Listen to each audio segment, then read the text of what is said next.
Are you guys hearing me now?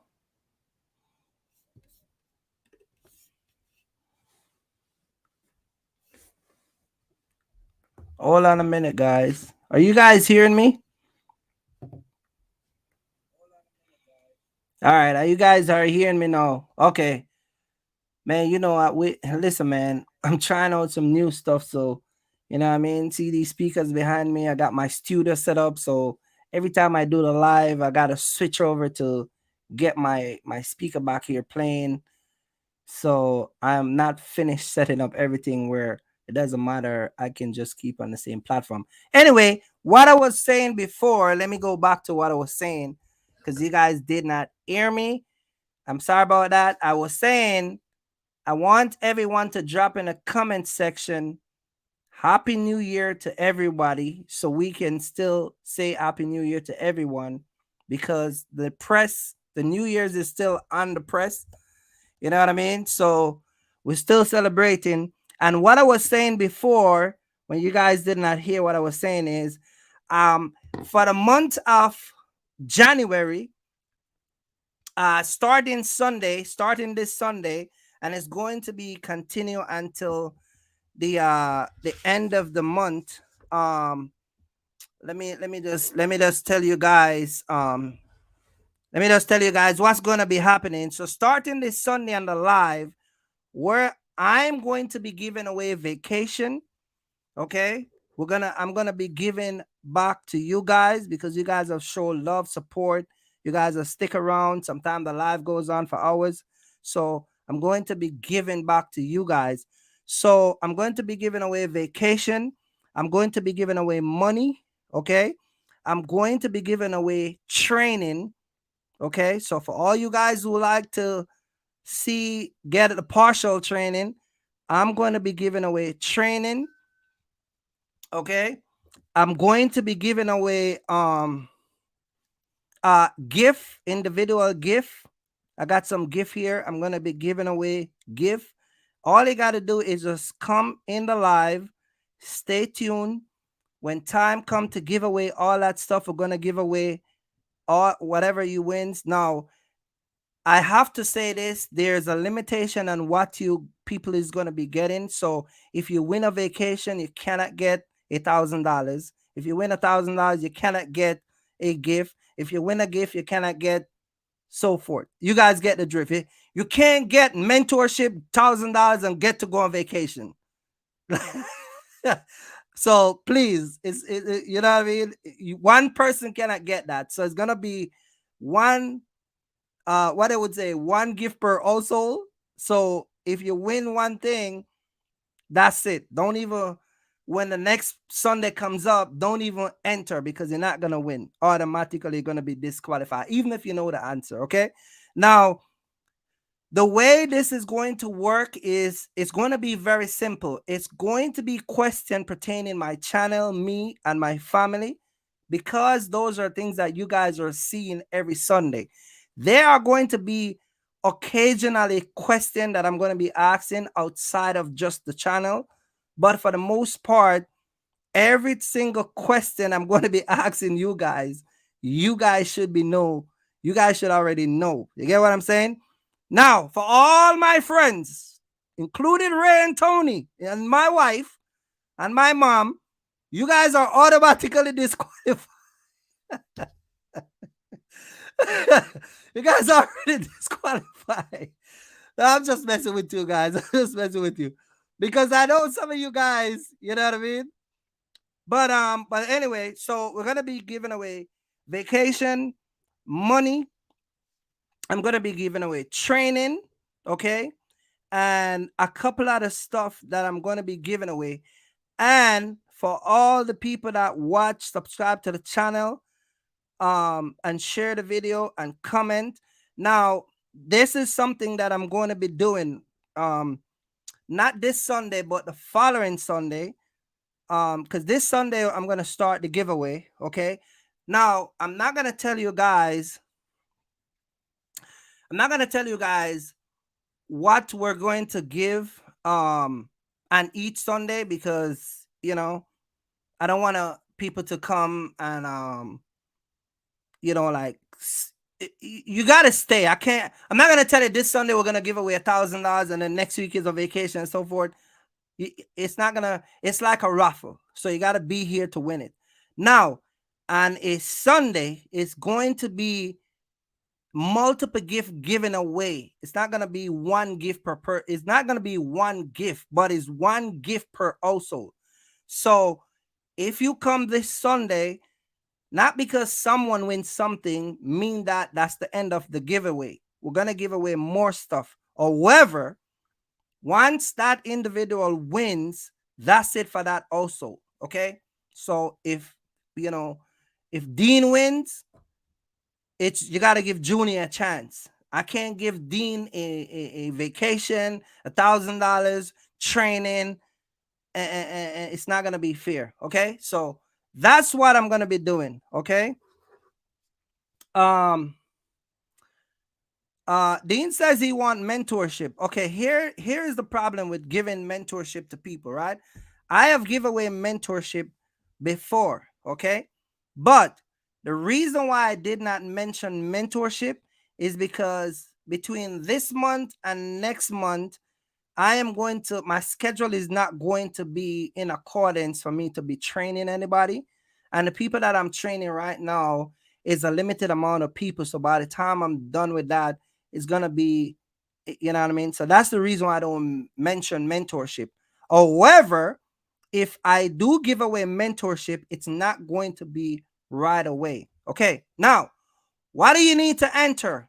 Watch the live, subscribe to the channel, okay, share the video, and most of the people that are going to be here to participate in whatever I'm going to be doing, the only thing I'm going to be needing from you and guys, you gotta watch the live because I'm going to be having my email posted on the screen. So whenever someone wins something, you need to send me an email. You get what I'm saying? Now, if you don't send me no email, and I'm going to tell you this, Norris won $400 last year in December, a few weeks ago. You guys remember when I was doing the live? Norris won $400. I dropped the email, and Norris still haven't emailed me to get the cash app. So don't think that I'm going to drop the $1,000 and then chase you down. You got a certain amount of time. After that time, your gift is going to expire. You get what I'm saying? My job is to give you, not to give you and then turn around, find you. You get what I'm saying? So I don't want nobody to say you come and win something and Kirky Fresh is like other YouTubers or other people on the internet that don't keep their word. You guys remember when I was here, I dropped my email. I said, shoot me an email with your info. We can send you a cash app and all that stuff. Okay. Now, so that's the stuff that I got coming up. So for all you people, for the month of January, starting this Sunday, we're going to have big giveaway. Okay. Giveaway is going to be massive. Okay. Now, I'm not going to buy nobody no 26-foot box truck, and I'm not going to help you finance no truck, and I'm not going to co-sign for no truck. So don't get no crazy ideas, okay? I'm not going to sign for no co-sign for no LCAT. So I don't want nobody to get no crazy idea. It's strictly pertaining what we're doing and me just showing love and support back to the people that give to me. You guys give to me, I'm gonna give some back to you. Okay? Is that fair? Is that honest and fair and reasonable? Can I hear people in the comment section? A matter of fact, everybody that coming in the live, hit that like button,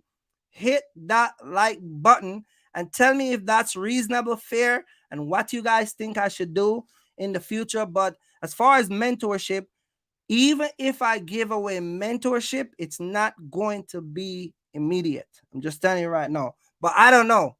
You get what I'm saying? Because I got a lot of stuff to do. Okay.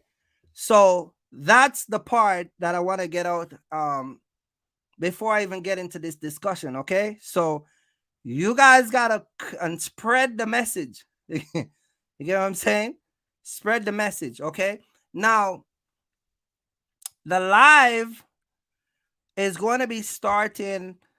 I think I'm going to be starting the live Sunday at 6:15, and in the giveaway, um, I'm going to be running the live from 6:15, and then I think I'm going to be starting from I'd probably start at 7, and then we'll run the giveaway.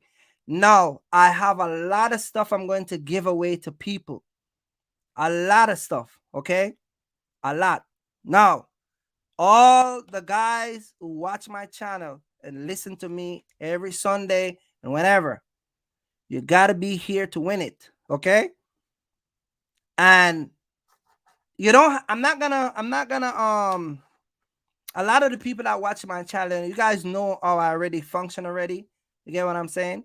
So I want to just give back to you guys and make sure that you guys have, you know what I mean? You know what I mean? Just give back to you guys so you guys can see that we YouTubers not only take, but we actually can give back to you guys, because I've been on YouTube for over a year, and I have happy to you, my man. Happy New Year to you, my man. Shout out to you. I have um I have dealt with a lot of people that support the channel and support me and believe in me and trust me with their family and the future and all that stuff. So this is why I'm doing this. I wanna give back to you guys so you guys can see that we're not just here trying to take people money. We're actually here to help you guys. And in the process of that, we can turn around and let you guys actually go on a vacation. You get what I'm saying? Now, when I say vacation, because you know, black people, they like to say vacation. Okay, let me explain this. I am not going to buy you a vacation package of 50 people. You get what I'm saying? I, you know, you guys think I'm gonna buy you, your mama, your grandmama. You get what I'm saying? You get what I'm saying? I'm not gonna give you guys. I'm not gonna send you on a full blown vacation where you get to. You get what I'm saying? It's not what I'm talking about. So I'm gonna give you guys vacation, and some of you guys gonna get money. Some of you guys gonna get gift. That's it. All right. Now, my man said, "Give me a BMW." BMW is very expensive, man. You want to leave BMW alone. You want to. Right now, I'm trying to get me a new semi. Yeah, it's 2023, and I'm trying to get me a different semi. You know, get me a next semi so we can rock and roll. Anyway, man, let's get into this discussion because. So, guys, please pay attention, okay? Please pay attention. You guys know how I feel. You know what I mean? Shout out to my man Ray and Tony. Shout out to everybody. Tony and Ray is already disqualified from the giveaway because Tony is a rich guy and Ray got a lot of money, so they don't need my money. I'm just messing with Ray and Tony, man. Ray and Tony is man. I'm telling you, those guys are something else, man. They are, especially Tony. This guy is a problem. I'm telling you. But anyway, man, shout out to those guys. But yeah, you guys see the live on Sunday where it was me and I was talking about the Boxtruck, the game, coming back in the Boxtruck game, the partial, all that stuff. You guys, last year, I brought the brokers on. The brokers talk about the error that some of you guys are doing. So all that stuff is what I'm going to be talking a little bit about today. Some of you guys who was here in the live, you saw me, my wife on Sunday. She explained about the paperwork, the documentation, the whole shebang, the email, the whole 9 yard. Okay. Now, the topic I want to talk about today, and a matter of fact, I'm going to be saying something. Let me say this before I get into what I'm going to say. My channel is going to be changing up. I'm going to be changing up my channel a little bit because I'm going to be opening up my channel for a more wider discussion, and instead of narrowing it down to just Boxtruck. You get what I'm saying? Shout out to Mark the mentor. He's in the building. So I'm going to be opening up my channel in between the end of this January, early February, and open up my channel to a more broader discussion. Okay. Now let me get into this whole entire topic that I'm talking about today. And the topic I'm going to be talking about, and this is what I'm going to be saying, because I drove for hours on the road. And just like a lot of you guys who drive over the road, do OTR, we have a lot of hours in the truck, 11 hours to drive. And I only drive 10 and a half hours every single day. 10 and a half hours. Okay. Somebody asked me, how do you do that? Well, I get 11 hours to drive and 30 minutes for break. That leaves me with 10 and a half hours. Okay. For you guys who are going to be coming out here in your box truck, I'm telling you, please, for 2023, please, I'm telling you right now, stop run your truck and personal convenience conveyor. Stop run your truck over your 11 hours, because they are coming out with a new law for truck, especially for first-time violators. Let me explain this to you. People who are coming out here and using these e-log and think you can talk your way around these DOT officer, they have enough of it. They don't want to hear no story. I keep telling you guys that. You guys sometime will call and talk to people about these e-log and think you can work your way around it. I'm telling you, for 2023, you got to stop doing it. Okay? This is why you got to understand how to schedule your truck, because a lot of you guys are getting your company 3-4 violation before your first audit. And when the person who is auditing you see that you have 4 over the road violation for driving over the hours, they're going to ask you at that interview, why should we keep your truck on the road when you're not obeying by the law, which is to drive for 11 hours? Guys, I'm telling you, there are people that there's 5 people that did audit the other day. 5 people that did new entry audit. 5 people that did new entry audit that reached out to me. You get what I'm saying? And the people that did their audit, all of them passed their audit. Every single one of them passed their audit. You get what I'm saying? But I'm hearing, and those people reach out to me to help them with their audit. You get what I'm saying? But there are people that I hear about that when you get this new entry audit, you are getting put out of service indefinitely because you have too much over the road violation. I don't know what else to tell you guys. You have too much over the road violation. You have too many violation where you are driving for 18 and 24 hours, 17 hours. You get up 5 o'clock, you shut the truck down 11 o'clock and get up at 4 o'clock and drive for another 24 hours or God knows what time. You guys cannot do that. Because when the person who is going to give the audit sees that, they're going to shut your MC number down and put you out of service. So for all the people, and tell your friend and tell other people, if you cannot manage OTR with the 11 hours, my advice to you guys, stay local. Stay local. Do not go over the road. If this trucking business is something that you want to keep and make sure that you make money from, stop, run over the road, and have a bunch of violations. You got people got 4 you got people that got 7 points, 10 points before you get your first audit. Driving in the left lane, driving past the wait station, driving with alcohol in the truck, driving over the hours. I don't know who tell you guys that DOT officer doesn't pay Boxtruck any mind. Well, because of the increase of people that they're seeing being violated for these violations, you know what they're doing now? They are now stopping a lot of box truck. I was in Maryland today. Shout out to my boy District Boss. He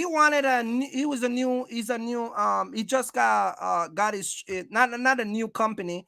He just did his new entry audit, has no violation, period. He has no violation. He passed it in flying colors. But what happened is he needed, and he was, I think is over a year, but he needed an inspection. And so I told him, I said, just run the truck down. Don't go and ask for no inspection. Just run it down and they will pull you out. And guess what? They pulled the truck today, give him an inspection, and he passed. Guys, I'm telling you these things for a reason. I'm telling you guys these things for a reason. Hit the like button, man. Hit the like button.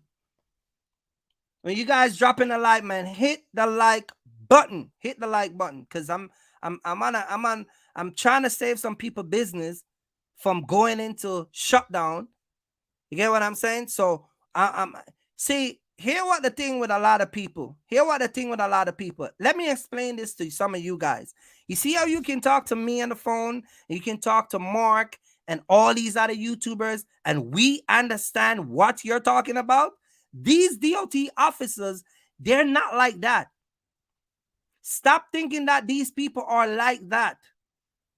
When they pull you over and they see a violation, especially Mr. Berkey, you know Mr. Berkey that thinks he runs the whole entire town where the weight station is? He has seen so many stories and heard so many stories and seen so many garbage from driver. You ain't gonna be the first rodeo. So he doesn't want to hear any. Why you drive past the weight station? Well, I didn't see it. Well, there was 2 signs and there was a bright light that says open. And trucks was coming in. Why you pass? Well, you know, man, I was trying to get over in a car. Well, guess what? License registration, we need to get your your documents.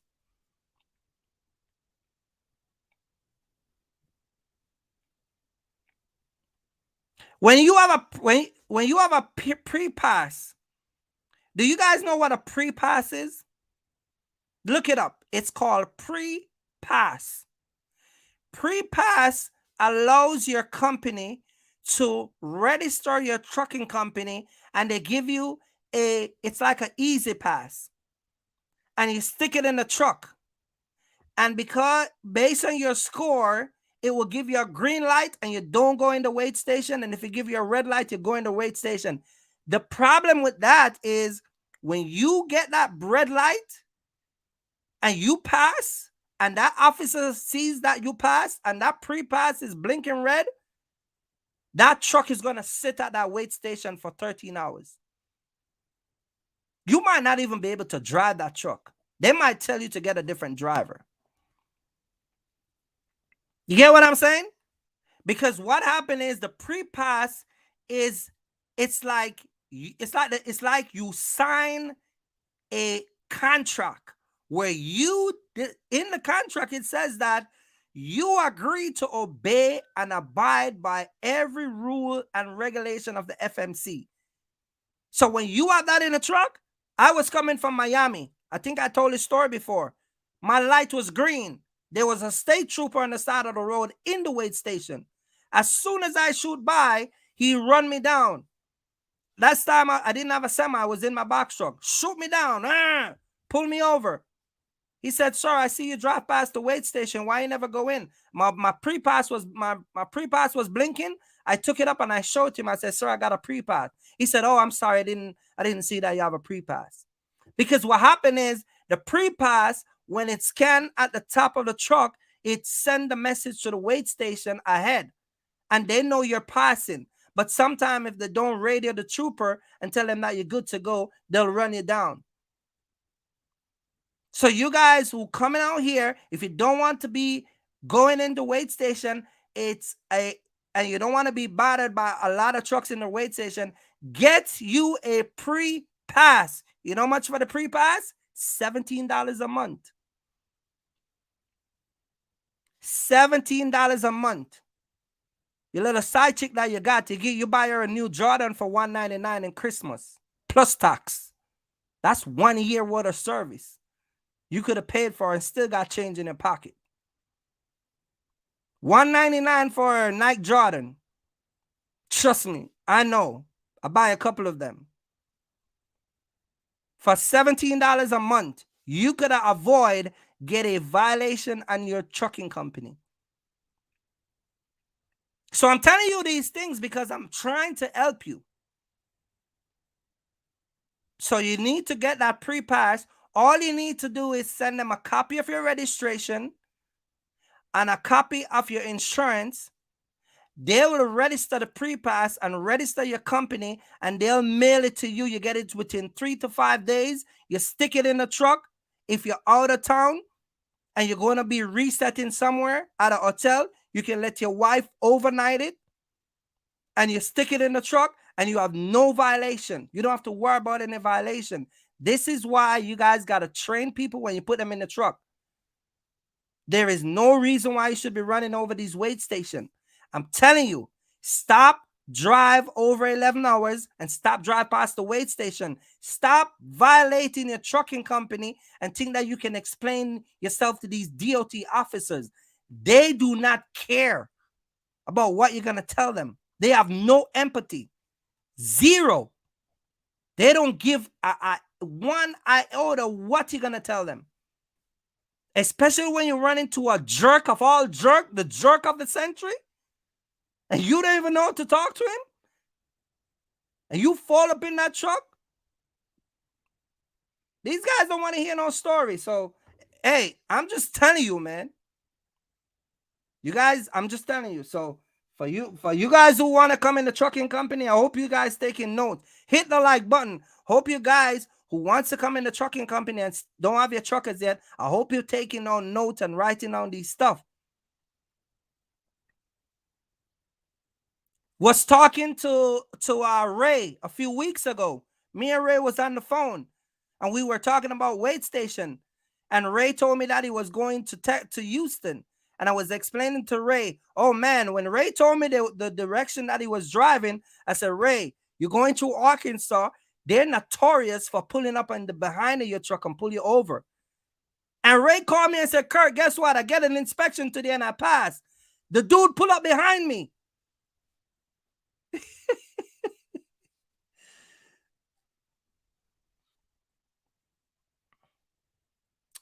You get a pre-pass. Okay, so when you go on the pre-pass website, what the pre-pass basically let you bypass the wait station. It's like a little easy pass. I got mine in my truck, but it's a little easy pass. What it does is when you register your company has a score. And so selective wait station, it will give you a green light based on your score. So everybody starts with a fresh score. Okay? When you start to get violation, your violation has a new score. It's like a credit score. So because the pre-pass, it gives you your company have a score. So the pre-pass, it lets you bypass certain wait station. So when you put it in, if you're going down to Atlanta and Virginia accept your score the way it is as a new company, you will not pull into the wait station. It will give you a green light and you keep driving on 95. You keep driving on 85. But if it shows up in North Carolina and North Carolina does not accept that level of score, then it's going to give you a red light and you have to go in the wait station. But when you leave North Carolina and on your way down to Atlanta, Atlanta might accept that score that your company have. So they said, don't come in the wait station, keep going. And then that board would said bypass wait station. Tennessee. Then you go to Florida. Florida will do the same thing. Whatever state accept the score at the time of you registering with pre-pass, it pretty much let you bypass the wait station. Go on YouTube and type in videos. There's videos that the pre-pass, they'll explain the whole thing to you. But you guys who doesn't want to bother with the pre-pass, with the weight station, and want to go around some of these weight stations because of the truck that's going in, get you a pre-pass. $17 a month. Can't say I don't tell you. Hey, I'm just telling you. People are getting put out of business for ridiculous stuff. Craziness. I've been out here for over 10 years, and I've seen people getting put out of business for the most ridiculous, stupid, simple, just craziness. You get what I'm saying? Just craziness. So you guys got to do, and so back to what I told Ray. So Ray was driving in Arkansas, and a state trooper pull up behind Ray.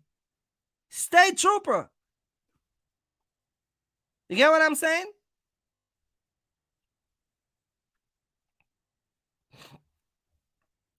Pull up behind him and said, we're going to do an inspection on the side of the road. Now, what if Ray was driving 15 hours or just come back on the clock because he wake up 4 o'clock after he went to his bed 11 o'clock last night, and he was driving in through Arkansas? And I told Ray, I said, Ray, Arkansas, Texas, Tennessee, they're notorious. Kentucky, Illinois, they're notorious for pulling up behind you. Indiana, Ohio, Michigan, them criminal in Michigan, them DOT officers with them little we want on the stop of their car, they're the worst. They like to sit down and talk like they're not paying traffic any mind, and they just come out and get you. Them Michigan, Detroit, and them Michigan police, you can ask Tony about them. They're the most sneakiest police. You see, I like Chicago police and DOT officers because they're like rude boy. You can reason with those guys. They'll kick it out, chop it up, mention old block to them 2 times, and you're good to go. You get what I'm saying? But a point that I'm trying to make is there are some states that don't care. They are notorious. New Jersey, Pennsylvania, you come over here and violation. Hey, get you a pre-pass, man, and drive on the clock. Anyway, hit the like button, man. Hit the like button because we're going to get into this today. Hit the like button. Hit that like button, man. Hit the like button because I want to get this message out. Anyway, let's get into the discussion, man. Is the Boxtruck business for 2023 is based on opinion or experience? Is it based on opinion or experience? And we're going to get into that today because this is like a lot of you guys, hear what Ray say, facts on a Sunday. Well, he left on a Saturday and they pull him over on a Sunday. I was pulled over in Alabama on a Sunday with one of them Chevy Yukon with Mr. Old Berkey beating down my door like he was helping me paying for my truck. I told him to walk around. Anytime they come and they knock on your door, you crack the window and say, walk around. You got to tell him, walk around. What? Walk around. And then they'll come around on the driver's side.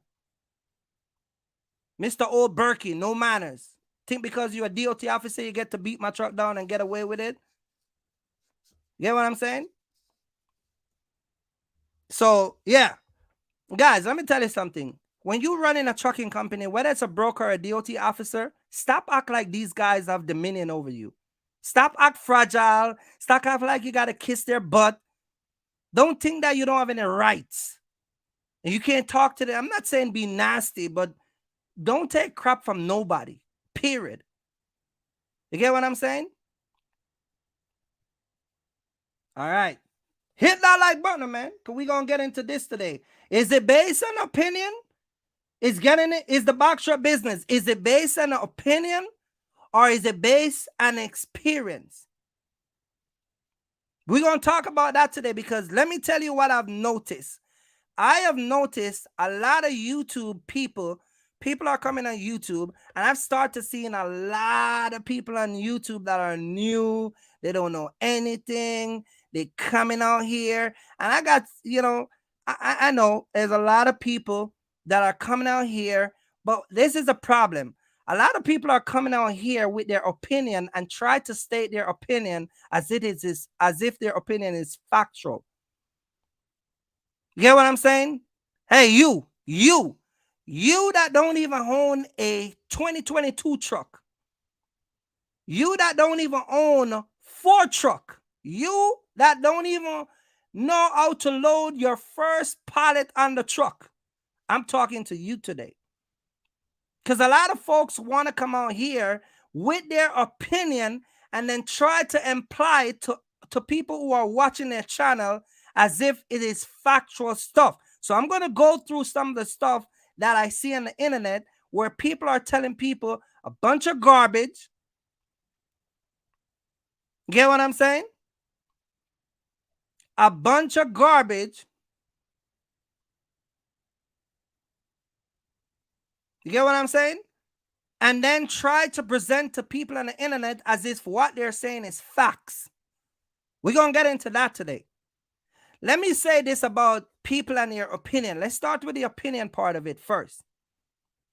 Everybody have the right to their opinion. But hey, not because it's an opinion mean that it's factual. You get what I'm saying? Not because you give an opinion mean that your opinion is a factual statement.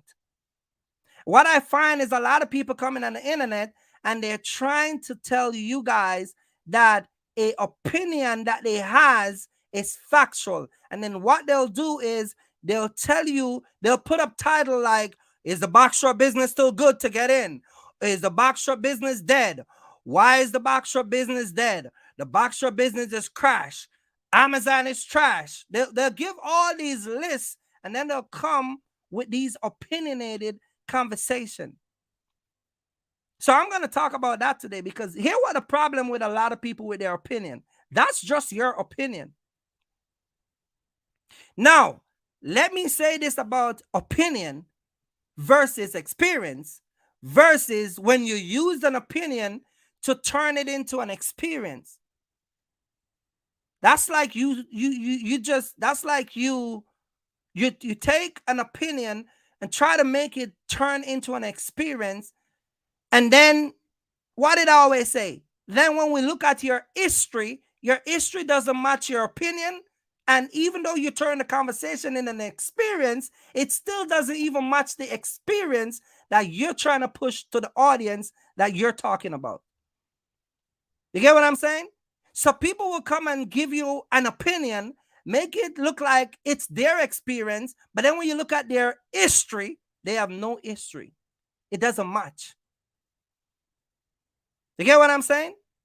I do partial. And if I talk about partial, and I talk about brokers, and I talk about dispatchers, and I talk about Pookie and Ray Ray, and I talk about the lady at the office when you show up with your underpants showing with the whole world to see, I am talking based on my experience, not an opinion. That's an experience that I have witnessed. I visualize that. And in those visualize with the people around me, and after hearing people respond to what I have seen, that bring me to the conclusion that of me to have that experience. Get what I'm saying? So when some of you guys show up with a dirty truck, and I said on YouTube, sweep the back of your truck out, and you show up with the dirty truck because you ain't listening to Kirky Fresh, and the customer said, give me a minute. And then when they walk away and come back, they say, sir, we're not going to put the load on the truck. You can go call the broker. And when you call the broker said, man, your truck is dirty, bro. Yeah, they're not gonna put it on your truck, man, because they want food grade truck. Your truck is, they say your truck is horrible. They can't put their stuff in there. Is there any way you can go clean it out and come back and I can ask them? And the broker, you go around the block, sweep it out, and they say, yeah, man, I'm good to go. And then they call it like, no, man, they ain't gonna do it, bro. Sorry, man. Well, I'm gonna tell you, I already repost the load. That's an experience that I have experienced with dealing with shippers, send drivers for load, have drivers pick up load, have people get denied. That's the years of experience that I have witnessed what occur out here. Not my opinion. I told you guys that story, and a few weeks ago, I show you guys on the live where Carlos, remember when I showed that BOL where it says Carlos inspected the truck and he checked off all the boxes? That's an experience, not an opinion. See, here's the problem with a lot of you guys. When people sit on the internet and talk to you guys, rather than take the message, y'all take it personal. I tell you, sweep the truck out, you think I'm insulting you. I tell you, pull your pants up, you think I'm trying to talk down on you. I tell you, get a fresh cut every time you come back home or get it on the road, you think I'm trying to belittle you. I'm telling you from my experience, because when I show up and hear the conversation that people are talking about drivers, I got drivers who we were in the lobby. Dude smell funky. And when he leave the window, the lady talk about him openly in the office. This is why I always tell you guys, they label some drivers as dirty truck drivers. That's an experience. That's not my opinion. But a lot of you guys, you take it personal and think it's I'm doing some type of personal attack. You get what I'm saying? Here are how I run my business. This is why I told you guys, I said it the other day, plan ahead. Remember I told you guys, plan ahead. Here are how I run my business. I run my business the same way I drive my car. My tint on my car is the legal limit. I drive the speed limit. I wear my seatbelt. I don't even play my music in my car loud unless all my windows is up. When everybody is out somewhere blowing their music out, only time my music is blasting is when my 4 windows is up. Meaning that I don't give a police officer any reason to pull me over. That means when he pull me over, he has to have a valid reason. The little fraction like tint too dark, music too loud, whatever infraction he can find on my car, I don't give them none of that. They don't get that from me. This is why I don't put tint on my windshield. Everybody, yeah, cuz go ahead, man. They ain't gonna mess with you. Listen, I don't want to hear it. You get what I'm saying? So it's the same thing I run my business. When I am running my business, I don't give none of these shippers and receivers any reason to look at me a certain way. None whatsoever. None whatsoever. I can't speak for the brokers because I'm not seeing the brokers, but I do my best with the brokers. But for the people who are physically seeing me, I don't give them no sort of nothing at all to call me a dirty truck driver. Hit the like button, man. Hit the like button because we're gonna get into this discussion today because a lot of people is coming out here and it's crazy. Hit the like button, man. Hit the like button. Hit the like button. Get what I'm saying? Hit the like button. Hit that like button. So your experience and your opinion is 2 different things. Now, so let me go back to the opinion. A lot of YouTubers are coming out here and every time you see them on the internet, they're mad about something. Listen, man, let me say this. Let me just say this. To all the YouTubers who come on the internet, everybody that comes on the internet, if you come, let me explain this. Let me explain this. You see, my trucking company is my main source of income. I will not sabotage my trucking company to be on YouTube. I will not do it. If you want to sabotage your company, if you want to come out here and thought that you could create a channel and make thousands of dollars in 2 weeks, in a month, or be like other YouTubers who have a lot of subscribers and followers, that's your prerogative. If you want to sabotage your family income, your money, your trucking business, your whatever, because you thought you could have sabotaged your trucking company and somehow be on the YouTube and make thousands and thousands of dollars and use that as a backup income, that's on you. But for me, I am not going to leave my trucking company to be on YouTube for no internet famous or imminent or trying to get YouTube money. Because you know what happened? What happened if the internet crashed? What happened if YouTube crashed? What happened if the lights goes out for a month? You get what I'm saying? The light goes out, I still got load to take to get the lights on. You get what I'm saying? But the point that I'm trying to say is, if you want to sabotage your company, another thing, if you don't want to put a value on what you worth, that's on you. That is on you. If you think you worth whatever price you think you worth, that's on you. Don't get mad because it didn't work out or turn out the way that you thought it was going to turn out to be. Don't get mad at other YouTubers. Don't get upset. Because at the end of the day, I am running a trucking company. I am not going to be on YouTube 7 days a week, 365 days a year. Whatever it is. And then my daughter and my son and my wife, and now I got to be struggling to pay my bills. I'm not going to do that, man. If you want to come on YouTube and you have a truck, or you have more than one truck or 2 or 3 trucks, or you have an old truck and you're not financially strapped to buy a new truck, and you come on the internet thought that somehow you're going to have a big gazillion subscribers to buy you a new truck, that's your prerogative, man.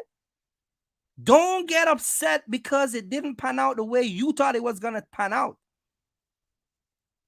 I'm telling you this because some of you guys are the same set of dude who are coming on the internet and you're talking a bunch of garbage. I see one guy talking the other day. Oh, don't buy mentorship from nobody. Matter of fact, don't even buy no new truck. Not because you got an old truck and you can't afford a new truck and you're not offering mentorship means that that people are not supposed to buy from someone that has experience. This is the problem. Because you thought that you come on YouTube and you was going to get 5,000, 6,000. See, let me tell you something. You know what a lot of people do before they come on the internet? I'm going to tell you what they do. They watch video like how to grow my channel. They watch video like how much money you can make on YouTube. And they watch video like, what is my first YouTube check look like? And they get sucked into that. And so when they get sucked into that, they come on the internet and now they chase the subscribers. They chase the like, they chase the this, they chase the that. And so when they chase all these things and it doesn't pan out the way, because they thought that they were going to be some superstar on the internet in 6 minutes, only to find out that this crap is way harder, takes more time, more commitment, more dedication, a whole host of stuff that they didn't even plan that part of it out. And so you trade your time into being YouTube, but you're losing your time to run your Boxtruck business. That does not give you the right to come on the internet with your opinion. Try to mix it as if it's some form of experience and then spit it to people. Like somebody telling you, like for instance, the dude that says, don't buy mentorship from nobody. Dude just started his channel. And I'm not taking shots at dude because we said we ain't going to take no shots at dude, but I'm just saying the concept. Dude just started his channel and don't even have a new truck. So you're discouraging people because you're not successful. That's the thing in the Black community too. You guys remember when I first started my channel? You used to have a lot of people come in the comment section because they're broke, They got bad credit. They ain't gonna make it in the Boxtruck business. They'll come in the comment section and they'll just say negative stuff to corrupt everybody that's watching. That's how some of you YouTubers are, especially the new YouTubers. The new inexperienced YouTubers were coming out here who thought that you could have made 5-6 grand a month. Listen, man, you ain't gonna make 5-6 grand until they got 50-60 subscribers. You ain't gonna make that kind of money. So you better get your ass in that truck and drive that shit till the tire burns up. And keep telling you, you're playing games, your wife gonna leave you. Keep playing games. Keep coming out here and playing games. You get what I'm saying? You better run that till you need a $7,000 transmission. I've changed one transmission already. You better run that truck until it starts to drive funny. You better run that truck until the roof shake off. Because YouTube ain't going to give you that kind of money until you got well over a couple thousand subscribers. And stop put TikTok video together, because ain't nobody going to watch you and make you go viral. Because that doesn't pay anyway. This is craziness. You get what I'm saying? Stop coming out here with your opinion. Let me just run down some of the stuff that people with opinion, what's on the line, people with opinion. People with opinion, they go by their feeling. They go by their feeling. And I'm gonna explain that. Hit the like button, man. Hit that like button. Hit the like button. I got a lot of people watching. Hit the like button. People with opinion, they go with their feeling. They'll watch me do a live and they get hurt, or they get offended by something I say. And they decided that I'm gonna do a combat video. Yo, don't buy no mentorship from nobody. That's because they go by their feeling. What did I say about people with their feeling? Feeling. People with feeling will never have successful business. You know why? Because everything will be based on your feeling. When you become an experienced box truck / business owner / owner of a trucking company, one of the first things you get rid of is your feeling. Your feeling. That doesn't mean that you become immune to anything. What that means is that when you're running a business, you have to understand that your feeling is not going to be the determination of your business. If I get up tomorrow and I don't feel like work, that's a personal choice. That has nothing to do with the trucking company. Toyota, Volvo, the bank, they don't care about my feeling. That's a personal choice that I have. If I don't work for the next 2 months or 3 months, then I start getting a bunch of phone calls. You think I can tell those people, hey, man, man, I don't feel like go out, man. Well, man, man, I got a trucking company, but, man, this for the last 3 months, man, I don't feel like going nowhere, bro. They don't care about that. They don't care about how you feel. This is why when you vet drivers, you got to put drivers in a truck that are not feeling or base things off their feeling. Because what happened is you will have a guy that you'll put a truck, he will stay there for 1 or 2 weeks, and then he will come back home and give it a key back and say, man, man, I'ma just stay local, man. Man, me and my girl or me and my wife, or man, I'ma just stay local with my kids, man. Man, I'll find something better that, pay a little bit more, because they base it off their feeling. People that run their business on feeling will never successful. Take it from me. This is why a lot of YouTubers, when they come on the internet, and especially the new YouTubers, this is why, go watch their channel. Every single video that they always make is based on their feeling and their opinion, not factual stuff. It's like they're always telling a story. You know who good to tell story? People that have empathy. That's why teachers are successful to tell kids story. A woman is better to tell a story than a man. Because one thing that a man will do will make the story dramatic, even if it's a bedtime story. When we talking about Pooh Bear, we'll tell the kids, well, Pooh Bear was coming and here on the corner and rah. When a lady would say, when Pooh Bear's coming right around the corner, and he goes, wee. That's how women tell a story. This is why when people run based on their emotion and their feeling, can't work. Trust me, can't work. This is why when a lot of you guys start your trucking business, you let your emotion mix with your emotion of your partner. And when two emotions mix together that are based off the same thing, which is emotional driven, if I'm an emotional guy and my wife is an emotional woman, then I'm not going to be out here for long, because my emotion going to mix with her emotion and we're going to shut that down. And then I'm going to give Toyota back the truck and I'm going to go work back at Walmart or some store for $12 an hour. That's what happened when you are a opinionated person. Another thing with opinionated person, they like to argue. They're always right. Because in their mind, their facts from their opinion is factual. Not realizing that it's just an opinion. Hit that like button, man. Hit that like button, because it's going to get deep tonight, because it's going to get deep.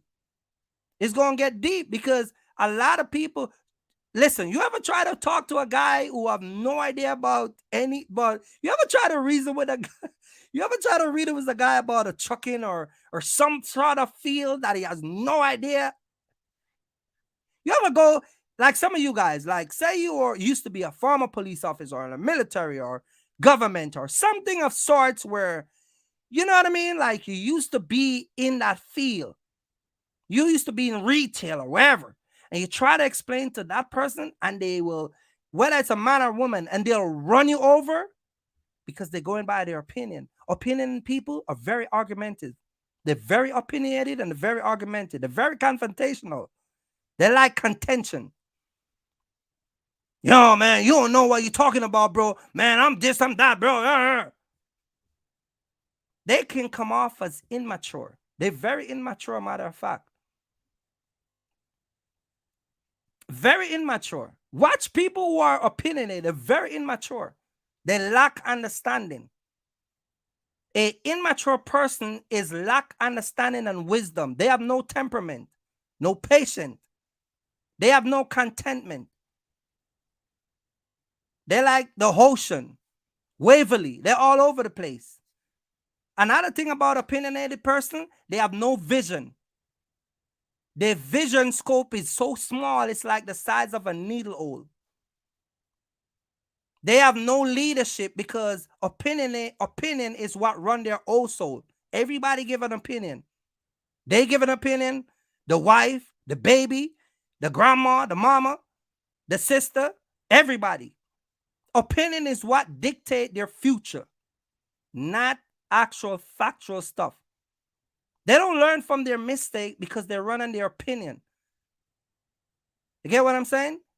And their opinion, because they're so opinionated, they don't even know when to turn it off, and they don't even know when to flip their opinion into actual facts and learn from their mistake and turn it into an experience. That's the problem with a lot of people who are doing YouTube today.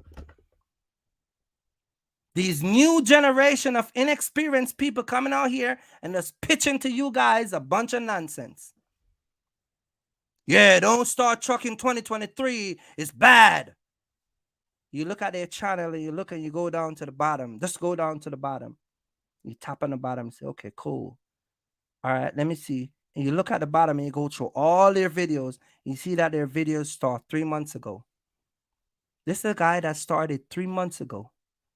Then you go to another YouTuber and you look and you say, God damn, this dude started 3 years ago.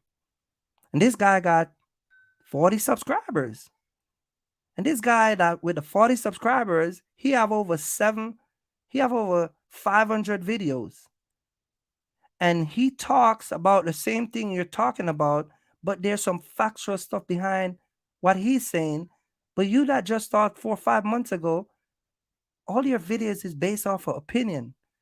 And the guy who has a longer and more subscribers and a bigger platform, he has a way better conversation than you. That's what happened with people with opinion. Let's talk about people with experience. People with experience have understanding. Know what the key source of being successful, even before you buy your Boxtruck business, even before you start your Boxtruck business, even before you drive off the lot with your first truck, is understand what you're getting yourself into. That's the first thing, is understanding. If I don't understand what I'm getting myself into, I'm not going to start a business. I need to know the full scope of what I'm going to be doing. And if I'm going to spend $60,000, I have to know how I'm going to make the first $1,000 to pay back that 60. See, opinionated people, they have no understanding. They don't care about that because they run on their ego based off of their opinion. But when you have understanding people are better prepared. Opinionated people, they just like the ocean, wishy-washy. Wherever the ocean goes, they go there. But when you have understanding, you're going to take the time to do research. You're going to find the best. You're going to build your credit up. You're going to find the best finance company. You're going to get the best interest rate. You're going to get the best truck. And you're going to try to get some of the best brokers to work with. That's what happens when you have an experience.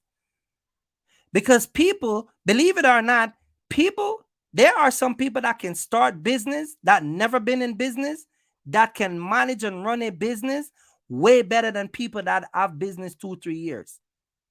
Trust me, I have dealt with some of the most inexperienced people when they were starting their business coming into the trucking field.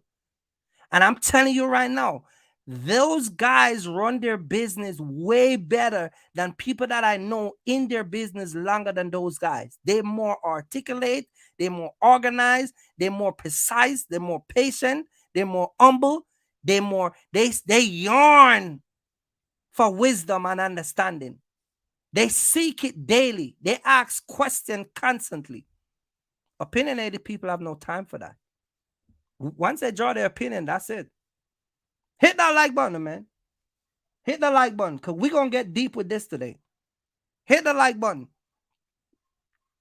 They have no understanding whatsoever. No understanding whatsoever. You get what I'm saying? No understanding. Experienced people, we are not scared of changes. When you have an experience in business, you're not scared of nothing that's going to change around you. Guys, you remember I started my channel last year in the recession. You guys who watch my channel saw that I went back to school to get my CDL in the recession. I went and buy a semi in the recession. Gas was $6 in the recession. And I was still out here. It did not move me. When everybody was talking, listen, there was guys that was out here running, and they were making a lot of videos. When gas started to go up to $6-7, they're like, no, man, I'm out. Forget about this crap. I'm out of here. Hey, Kirky Fresh, you ain't coming? Nope. Yo, leave him alone. He'll eventually collapse. I'm still here. Never make a video, never do a live, complain about anything. That's what happens when you have experience. You're not afraid of changes. When you're a very opinionated person, you'll lock up shop quick. I'm out of here. Because it's based off of what your opinion thinks that you should do, not your experience. See, the things that you're going through for the first time is the things that I have been through several times. So I know how to handle that changes. I know how to deal with the high gas prices, the recession. I know how to deal with that because over the years of doing business, there's always like the stock market in different places, in different part of the country. So even when I travel all over the country, there's different gas prices. So I'm accustomed to the different changes. But when you are not experienced to experience those type of changes, anytime it comes, you run away from it. You know why you run away? It goes back to the feeling, because your feeling tell you the price is too high. You talk to your partner, she agree that it's too high, and both of y'all make a business decision based off your feeling, and you run away from the streets. That's what happens when you have an opinion. Very opinionated people will never last in business. You ever try to talk to someone about something, and before you could even finish their sentence, they cut you off? They just keep cutting you off. That's how some opinionated people are. You get what I'm saying? Another thing that that experienced people have is we can invent. We can invent. Remember I told you guys that I sit down and I load my truck Wednesday, Thursday, and Friday? That's my invention of the way I decide to run my truck. I decided there's a way that I'm going to come up that's going to benefit me. So I decided the best way to run my truck out of Philadelphia, out of Pennsylvania, is run it Wednesday, Thursday, Friday, load my truck up, take off, run Saturday and Sunday, deliver on Monday, and that's a week for me. We're good at that. When you have an experience, when you are here running, you develop different invention, different method. People call it whatever you want to call it, invention, different method, different ways, different strategy, the same thing. You get what I'm saying? When you have an experience, that's what you do. Another thing that you do when you have an experience, determination. Determination. When you have when you are an experienced person, you are very determined. Very determined. Nothing pull you back. Because you understand that you're going to get 2 punch down and somebody going to pull you up, and you're going to go 4 or 5 years down the line and somebody going to hit you 2 punch back, and you're going to go boom, boom, boom again, and somebody going to hit you boom, boom, boom, and you're going to keep going. Because that determination keep going. Because those prior hit down as better prepare you for the 2 other hit to come ahead. That's what people with experience does. People with opinion, 1 hit and they argue and they probably end up in jail. I'm not talking about physical it, but I'm just saying, let's say you lose a truck, or you lose your finance, or you lose, a part of your business. Instead of you get up and let's say you go through a divorce and you file for bankruptcy and you lose everything. Instead of get up and brush off yourself and come back in the game, and because it's your passion and experience teach you that it's good money in the business, what some of y'all do, you walk away from it. And then you walk in. Some guys on the internet say, man, this trucking thing is crazy, man. I go through 1 divorce, this crap, bro. You get what I'm saying? But if you understand that stuff happen and it's a part of life, then when you get that hit down, whether it's from a divorce or you crash your truck, you got some guys that crash your truck and they give up the trucking business. The truck crashed. You have guys who the transmission went out, the engine blow, and they're out of the trucking business. They lost, they give it up. They say, man, no, man, I'm done, bro. I'm done. And they've been in it for 2 years, and 1 little incident, they say, forget about it. That's what happened when you don't have experience. That's what happened when you don't have determination. That's what happened when you base things off your feelings. This is why, and let me say this while I'm at it. There's no way you should be running a trucking company for 2 years, have a bad engine or transmission, and because you cannot afford to replace your trinary engine, that tells me that you don't even need to be in the trucking business in the first place. because you weren't putting down the $250 that I talk about a week for a transmission. See, you were busy taking out your wife or your girlfriend. You were busy doing the wrong thing with your money. This is why when some people have a some type of you know, crisis in their business, this is why they lose everything, because they're not prepared for the bad days. When I was buying my Volvo, I put $14,000 down for the warranty. I bought the truck with 360 something thousand miles. I have warranty up until 750,000 miles. Engine, tranny, injectors, and a whole bunch of stuff. And the DEF system. Because I understand that if any one of those stuff go out, I'd rather let them fix it and I get the warranty from Volvo, not some wishy-washy company where they sell you one thing and you got to chase them down and possibly get in a lawsuit for them to pay because they lied to you in a contract or switch the contract like what Penske tried to sell a lot of you guys. I don't buy that stuff. Because I know if one day when my tranny go out, all I got to do is call Volvo. If my injectors go bad, a matter of fact, if I get the truck towed to a Volvo dealer, within a certain miles, I get mileage, I get a reimbursement for the tow. And I still got that coverage on my insurance. Toll reimbursement, I got downtime reimbursement. If the truck is in the shop for 4 weeks, they pay me for lost wages. And if I got to rent a truck, they give me rent a truck reimbursement. See, a lot of y'all ain't be taking, y'all better take notes. That's what an experienced person does. When you base your stuff off your feeling and your opinion, when you're trying to go down, you give up.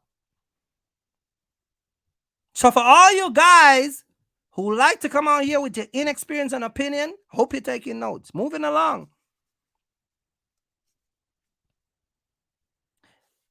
Experienced people, experienced person, we love to make decision. We love to make decision. And the decision that we make, it's always going to benefit everybody around us. Hear me out. We're not talking about selfish decision. We're talking about business decision. If I have a box truck and I want to put a guy in the box truck and I'm going to say, you're going to be a driver, but I'm not going to pay you every Friday the way a regular driver, I'm not going to pay you $1,500. I'm going to give you whatever the truck makes and you give me a percentage. Whatever decision we make, it benefit everybody. That means when I give him that 26-foot box truck and then turn around, help him find load, and that truck makes $7,000, $6,000, and my percentage is 15%, 10%, 7%, then the rest of that money goes in his pocket. He pays for his gas, his toll. Whatever decision we make benefit everybody. We never make selfish decision. You get what I'm saying? But when you run on your feelings, yeah, man, I think $7,000, bro. I don't think we should give him $7,000, man. I think we should, I think we should give him $1 a mile, man. Let him run $1 a mile. You know, I met a guy a few weeks ago at a truck stop. Dude was out of North Carolina. Shout out to Anthony. They gave him $1 a mile. Listen to the deal that the guy cut with him. You guys can drop it in the comment section and tell me if it's reasonable or not. Hit that like button, man. Hit the like button, guys. Hit that like button, man. Tell me if it's reasonable or not. They gave him $1 a mile, right? Here the deal that the guy get. He's from Charlotte, North Carolina. He has a 26-foot box truck. It was a Freightliner, air ride suspension, 98 inches high, white truck coming out of Charlotte, North Carolina. Here the deal that the guy offer him. And the guy who gives him the truck has 2 semi. He runs $1 a mile whether the truck is full or empty. So If he's running a load, he's getting $1 a mile. If he got to drive from, no, sorry. That's not what they gave him. Sorry. They gave him 50 cents a mile when the truck is empty and $1 a mile when the truck is loaded. So if he's running from Charlotte to, let's say he's going down to South Carolina, Greensville, South Carolina to pick up a load, he's getting 50 cents a mile. And the guy owned the truck. It's not a renter truck. The guy who's working with owned the truck. So he gets 50 cents a mile, and he gets, once he picks up a load, it bumps up another 50 cents. So he gets $1 a mile loaded and 50 cents a mile unloaded. Let me tell you how this metric works, because there's a design behind that. Guys, let me tell you guys something. And I told someone this week, and I'm going to tell you guys this. Let me tell you the problem with that. If anybody, let me ask you guys this question first before I answer. In the comment section, in the chat, do you guys think that you get a good deal? You get 50 cents a mile empty. But when you're loaded, you get $1 a mile. That means that if he picks up a load from North Carolina and is going 900 miles, he's getting $1 a mile. Do you guys think it's a good rate? In the comments, in the chat, let me know. Because I'm going to teach you the trick behind that. Because there's a trick behind it. You get what I'm saying? See, one of the things that I'm good at is the number. And then Mr. Thompson is here. Just drop in the comment section, Eugene Thompson. Let me know that you're here. Because he can tell you the numbers that I break down with him one time where he was going to lose thousands of dollars. You get what I'm saying? But in the comment section, in the chat, let me know if you think you get a good rate. 50 cents a mile empty and $1 when running with full. You get what I'm saying? And the guy has a dispatching company moving around the truck. You get what I'm saying? So while I'm waiting on you guys to tell me that, let me move on a little bit. I'm going to tell you in a minute if he was getting a good deal or not. All right? So we like making decisions that benefit everybody. In our company, we like to make big decisions. This is why you guys see my wife. We talk Sunday. But this is why every year me and my wife go back to the drawing board and we decide what part of the business needs to change. What we need to change. What we need to do. Last year, I was talking on the live and I show you guys a bunch of credit card that we're going to get rid of them. We already start getting rid of them because we don't need them no more. You get what I'm saying? And I explained to you guys I don't use gas card because I am not paying all these companies to benefit from me with their gas card. You get what I'm saying? Hit the like button, guys. When you come in the live, hit the like button. So I decided I'm going to use my credit card so I can get benefit from that. So I explained that. So we go through those decisions. We make those decisions and it benefit us and it benefit anybody that comes and do anything with us. You get what I'm saying? Another thing that people with experience does is we look at ways to improve our performance. We look at ways to improve our performance, ways to grow the business, ways to get more stuff done at a lower cost. You get what I'm saying? And let me explain. Somebody asked me something the other day. I'm going to explain this to you. Somebody asked me something the other day in an email, right? They asked me, how is it that I don't own a lot of Boxtruck? They asked me that question, not in a disrespectful way. They asked me like, hey, man, I watch your channel, man. You're a good dude. You got a lot of gems, man. But let me ask you, man, why you don't own a lot of Boxtruck? Let me tell you why. Number one, I'm doing mentorship. Let me explain it to you. I'm doing mentorship. Okay? I'm doing mentorship. So if I'm mentoring 5 guys, those 5 trucks are like my truck. It's like I own those trucks. Because everybody that comes to me for mentorship, that's like me running that truck.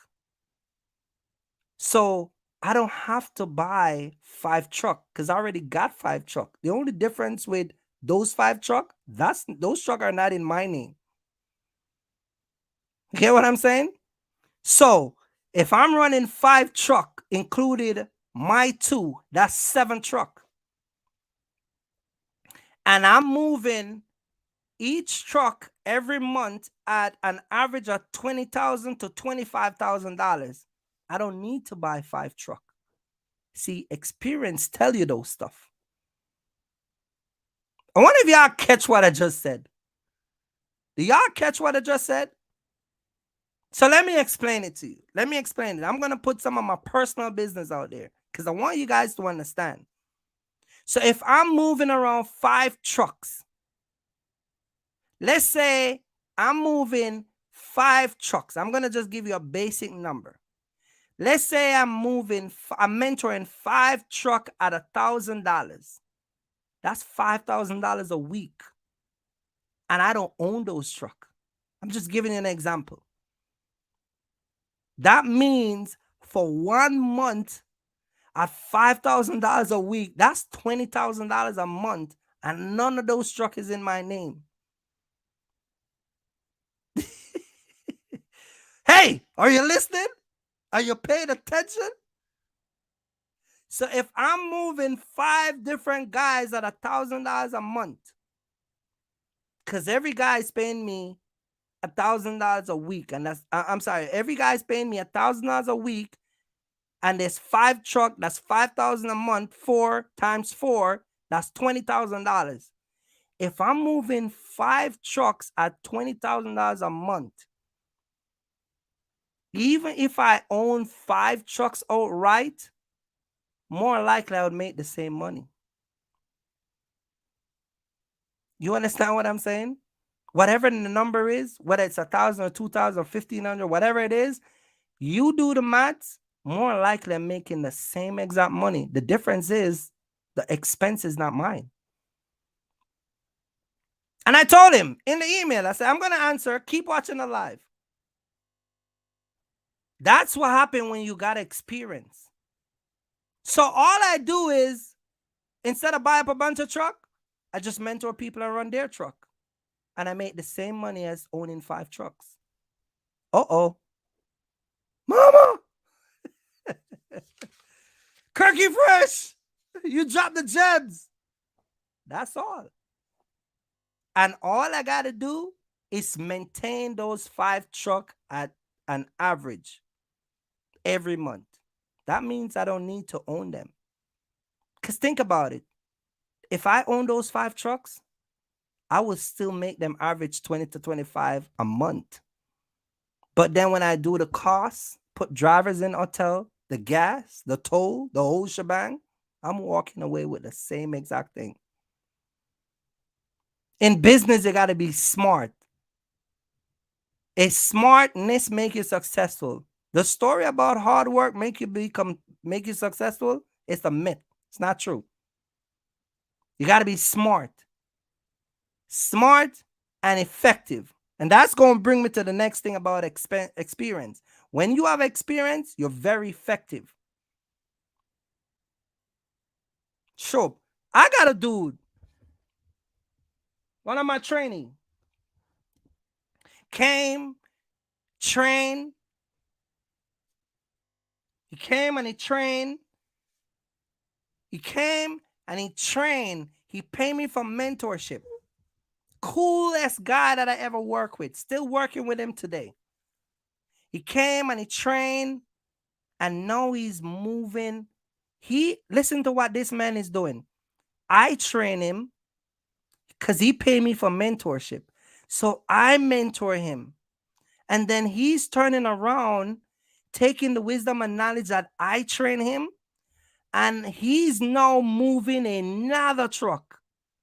He has his wife, brother-in-law working with him, where both of them is running a truck, and he get the training from me. So all the money that he's spending with me, he's making it back from the guy that's coming out here and running with him. I wonder if you guys are paying attention. So if you ask that guy, hey man, why you don't have 2 trucks? He already got 2. He already got, hey man, why you don't buy a next truck? He already got a next truck.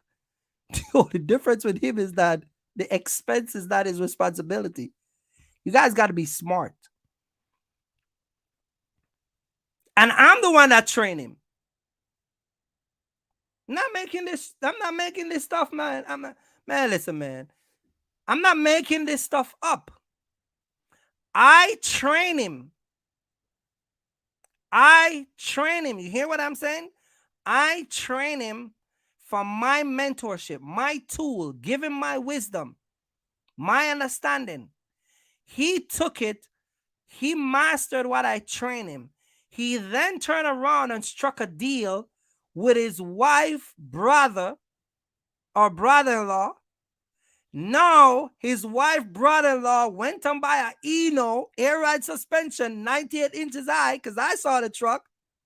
And the dude is running and making money from that truck. So every single dollar that he spent with me, he's making it back. So if you ask him hey man, why you don't buy your next truck? He already got a truck. Hey, hit the like button, man. Hit the like button. Hit the like button, because we're going to get into it today. I tell you it was going to be deep. See, y'all think I was lying. I told you it was going to be deep. Innovation. We invent. Elevation. When you have experience, you elevate. You're not on the same level as everybody. Elevation will put you in a bracket of leadership. You become a leader. When you have experience, you crave leadership. See the gentleman I just talked to you about? He is now a leader. Because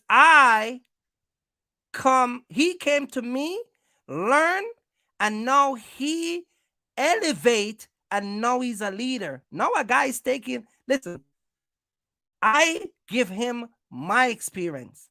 Now he's giving a guy the experience that I give him and benefit from that experience. This man is a smart guy. And I know his wife, and she's a very handsome woman. And I try not to get on her wrong side. Beautiful woman. Beautiful wife. He got a beautiful, gorgeous wife. But she is a woman that she's like Kenisha. Get what I'm saying? Because those people understand that, and this man, we're not talking about no 5-year, 10-year. We're talking about less than 6 months. Less than 6 months. Shout out to my man out of Chicago.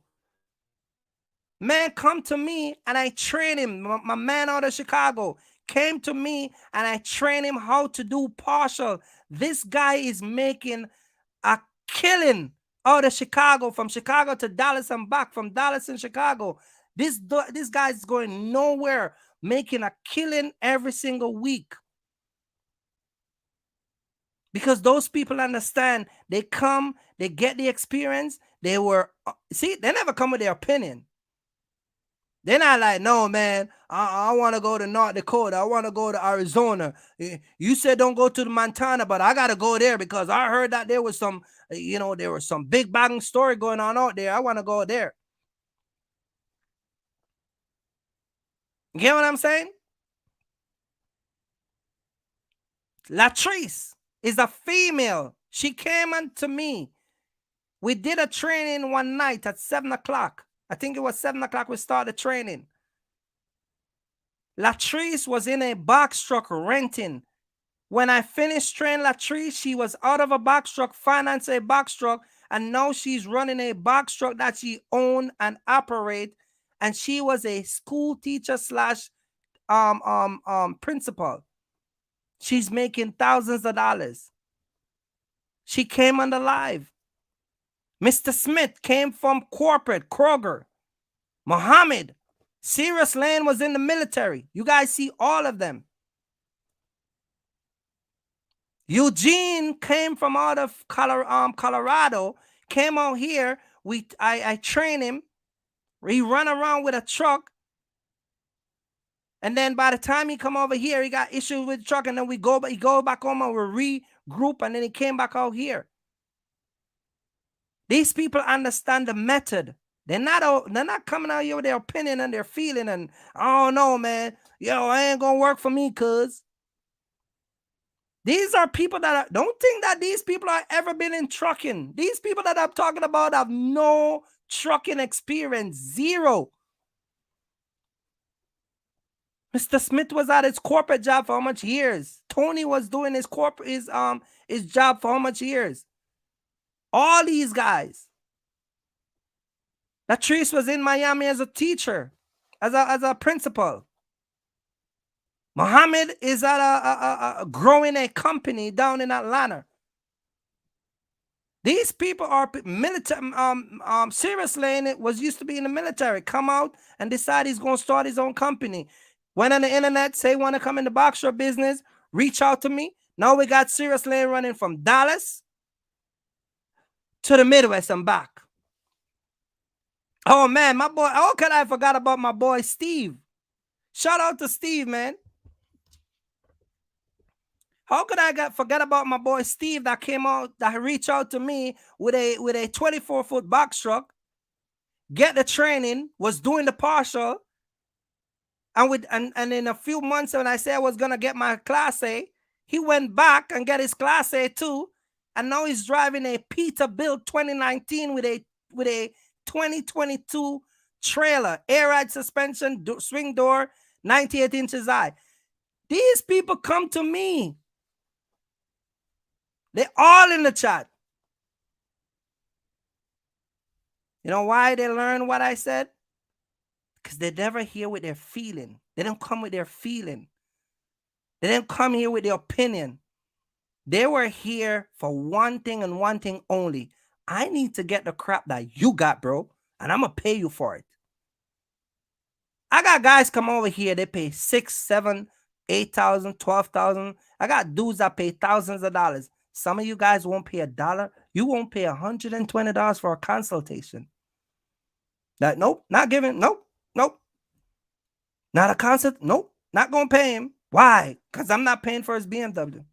I'm not helping him pay for his mortgage. That semi that he just bought, you think I'm going to help pay for that? That's the mindset of some of y'all. And another dude, he's paying $5,000, $6,000, $7,000, $8,000. And he's making $30,000 and $25,000 and $20,000. He's getting one load that's paying $3,500 with 4 pallets on it. I had a guy last week. He makes 2 circles and make $8,000. He went from Virginia over to Mississippi, come back to Jersey, right to Virginia. $8,000 1 week. No, I ain't gonna give you my 120. We ain't gonna do no partial training with him. That's the mindset of something. Other people that laugh at. This is why I said all the time, guys like you who think like that, we laugh at you because we know you don't know what you're doing. Remember I always said that? These guys, they laugh. You won't pay $120 for a consultation, but a dude pays $6,000.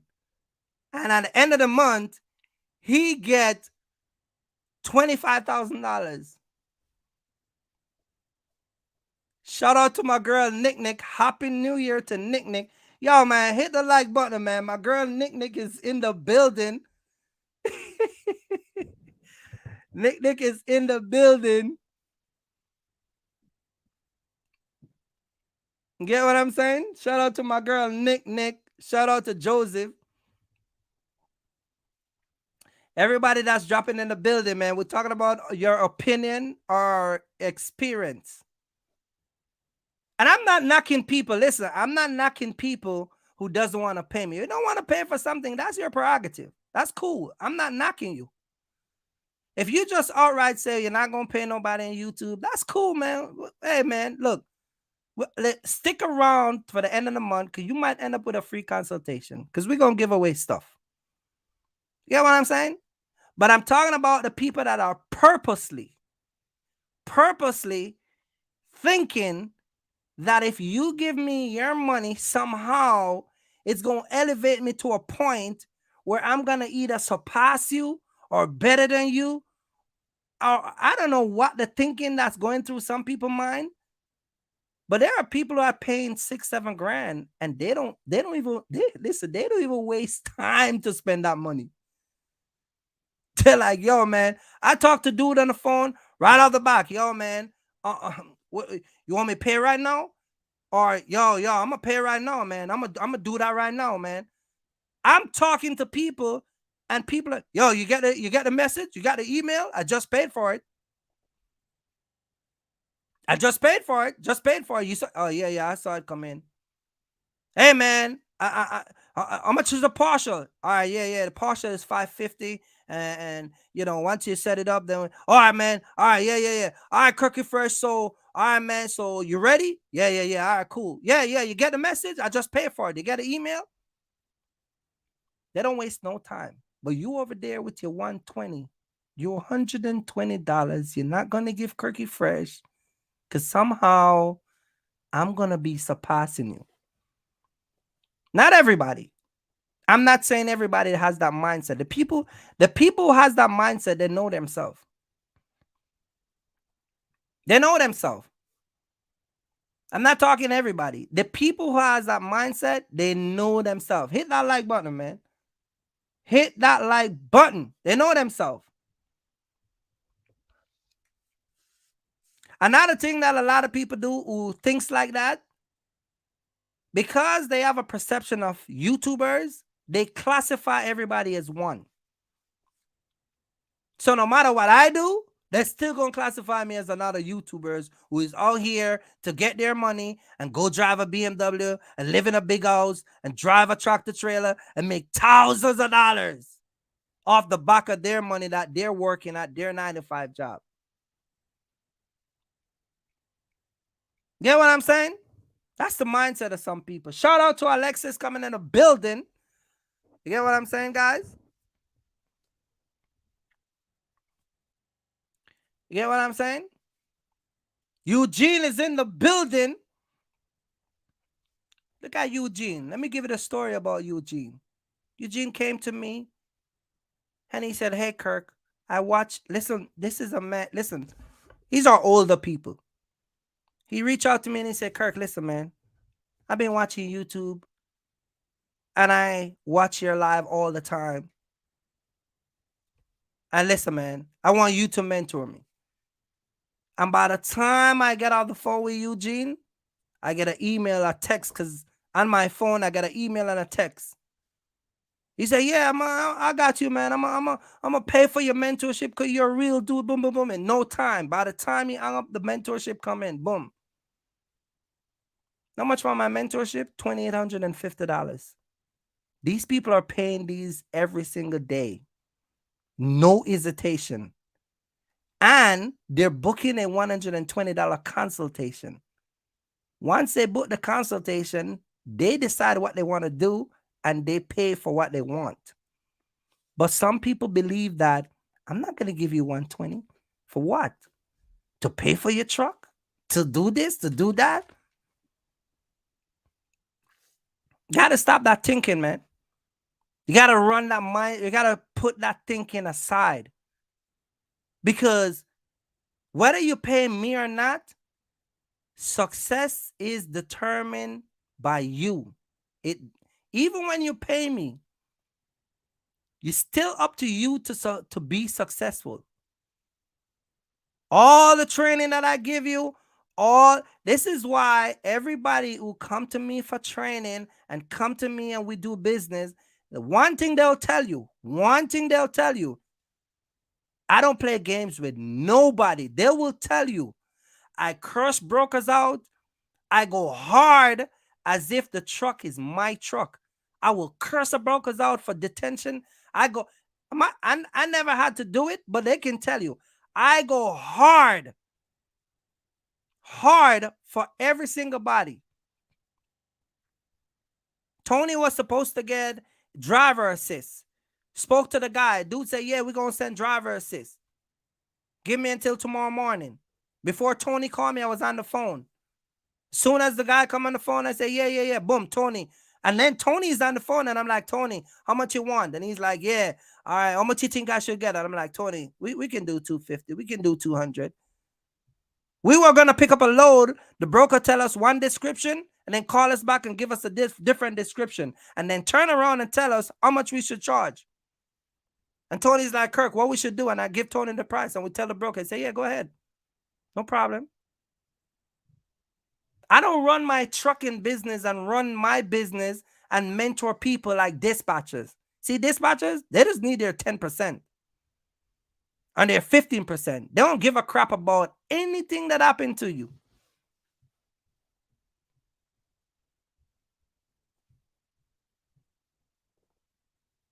There are people that paid other people and don't get the value from it. Exactly. But see, that's the why some people hesitant to pay, because when you are coming in the business, the reason why other people are hesitant, Joseph, to pay is because people are not properly doing their research. Let me give you, I'm gonna tell you, I can name 5 people. I can give you 5 people. 5 people. The moment they saw my channel, they unsubscribed to other YouTubers.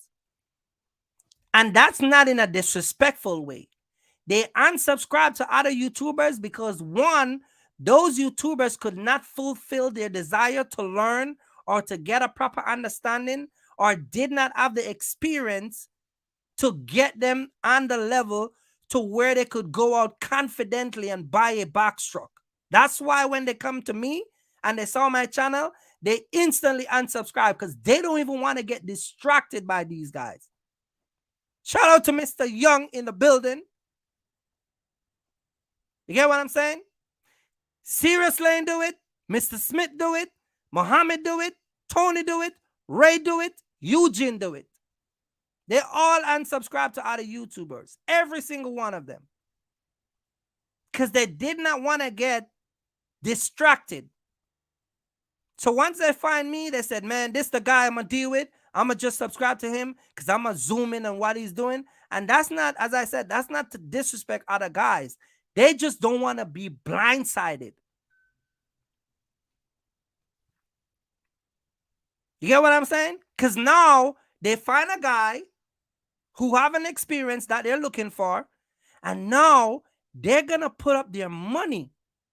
So if I'm going to be putting up my money, why would I want to put up my money to a guy who have the knowledge and the wisdom and the experience, but still get distracted by other guys who have no idea what they're talking about?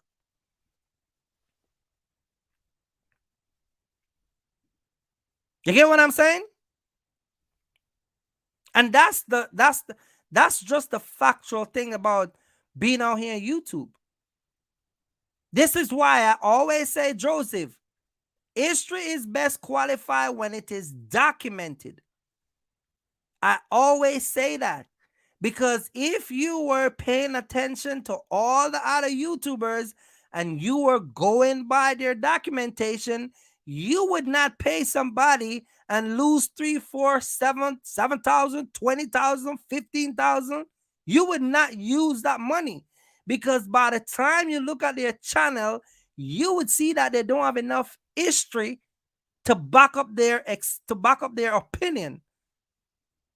So when they present it to you as an experience, you won't fall victim to it. That's what happened. They present their opinion as if it's an experience, and then you get suckered by what they tell you. And then when you come across a guy like me that talks, see, I don't know, you weren't here earlier, Joseph, so go back and watch the live. But I see when I was talking about, the pre-pass and all the other stuff, a lot of people didn't know that. So go back and watch it. That's experience. See what I'm saying?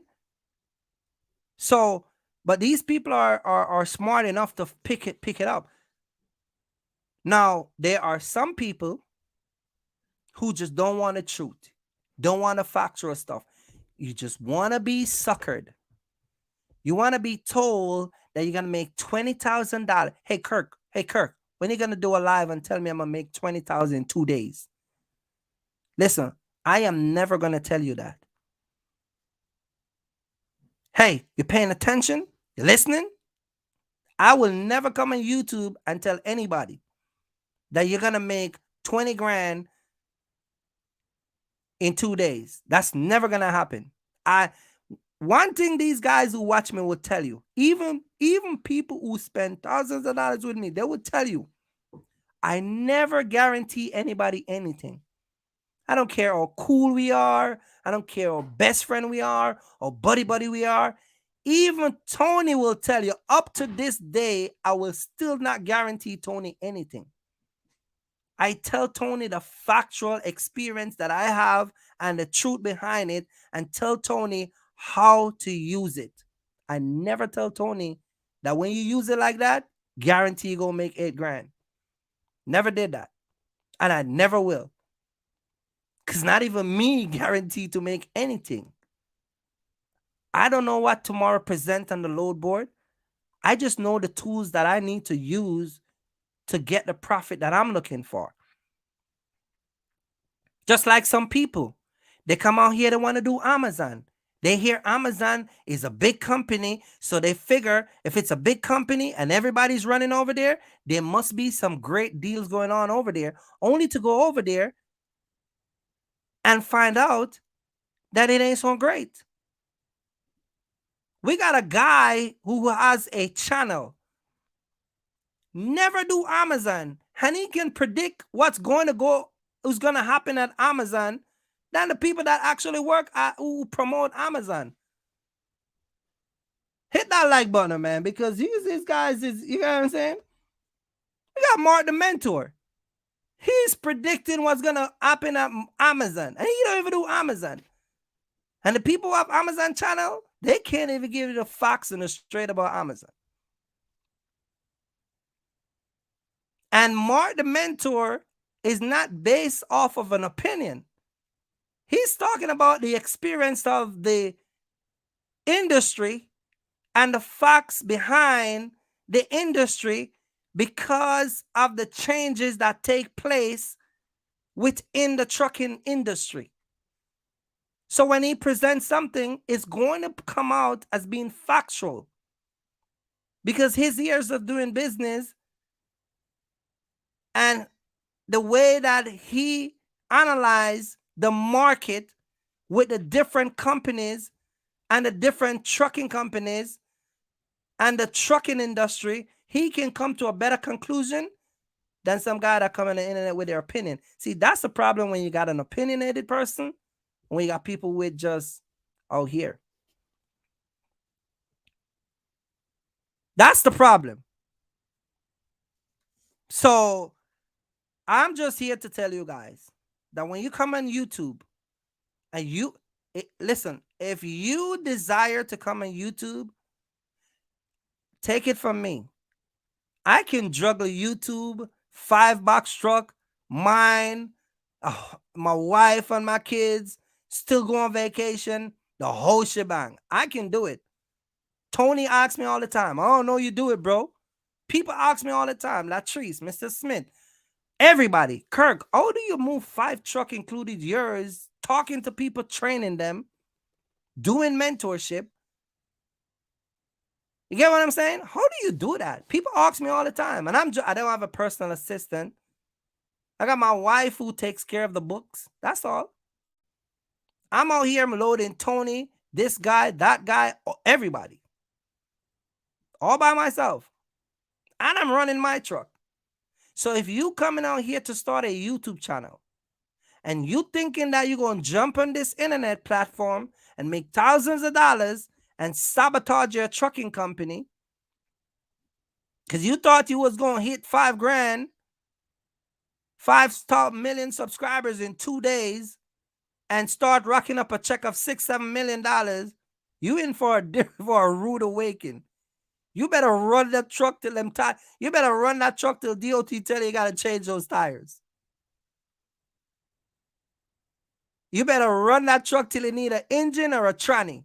Because YouTube does not set up like that. And I don't care if you come on YouTube and a lot of people subscribe to you in the first 4 months that you come out here. Don't let that get to you. You better focus on your business, which is your business of your business, which is your trucking business, your main source of income.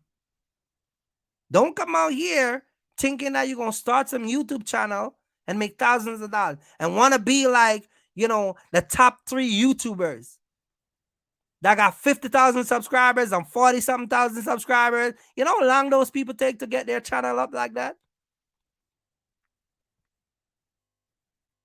Then you're mad because of, making videos and getting all upset and getting angry.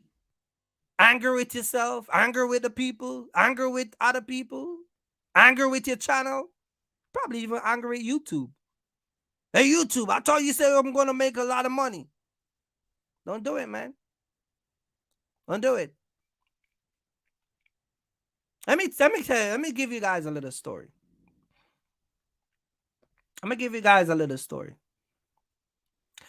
When I first started my channel, shout out to everybody that's coming in, man.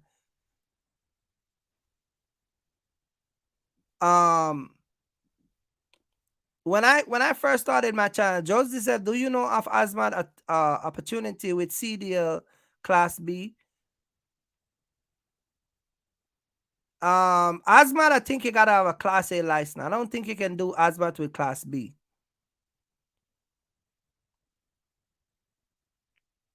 Let me tell you something about endorsement on your license. I'm gonna get into what I'm gonna say. Let me explain to you about how endorsement work on your license, okay? Because there's another myth that goes on in the industry about this whole entire Class A and B and all these endorsement that you have, okay?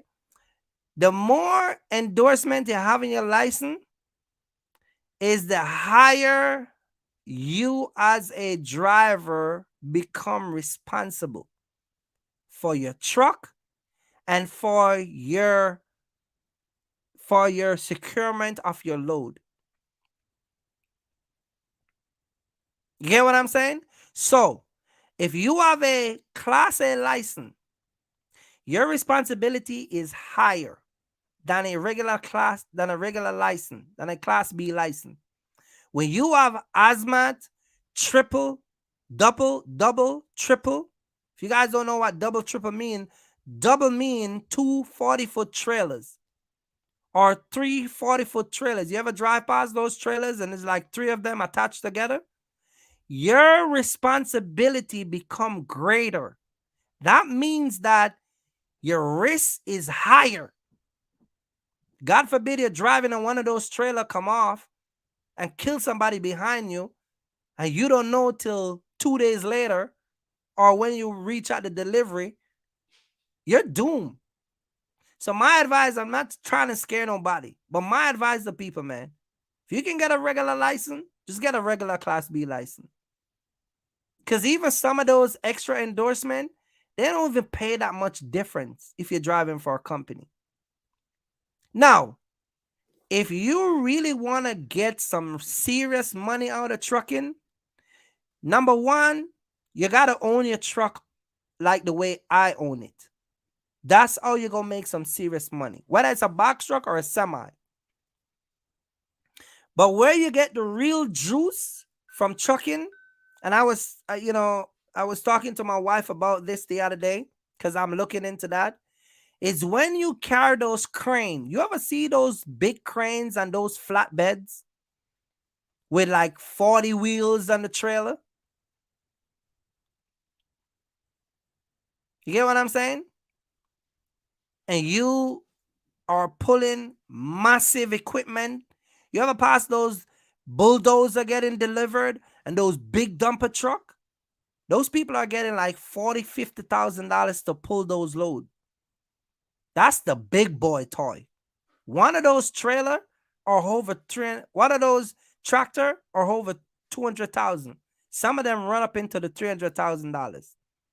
They got a different type of motor, a different type of suspension. My Volvo cannot pull those big heavy duty trucks, those big heavy duty load.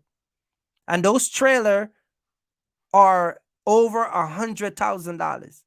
So we're talking about a $400,000 truck. But when you get one of those truck, you're running about 50 to 70. Your load is going to be about 50,000, 60,000. You get what I'm saying? Exactly. That's how you're going to make money in this big, this trucking business. Not all those endorsements. Those endorsements don't mean anything. I got my own truck at my Class A, and I don't even get those stuff. Class A license, but I see a box truck with plaque card on all of, because you you have box truck that carry hazard material. The truck, the I think the point that you're missing is the box truck can have the plaque card. A plaque card is just to tell that you can have a plaque card on a 16-footer. You can have it on a 12-footer. It doesn't matter. You get what I'm saying? But when it become like hazard and all that stuff, it's just, you know what I mean? The license, the truck doesn't matter. It's just a license. But what I'm trying to say is those endorsements don't make you real money. Real money comes from owning a truck. You see these guys that are on the internet that got semi? Go watch some of these guys that got semi. They work for KLLM, Prime. They work for Star Transportation. Go watch them. They keep bouncing from different companies.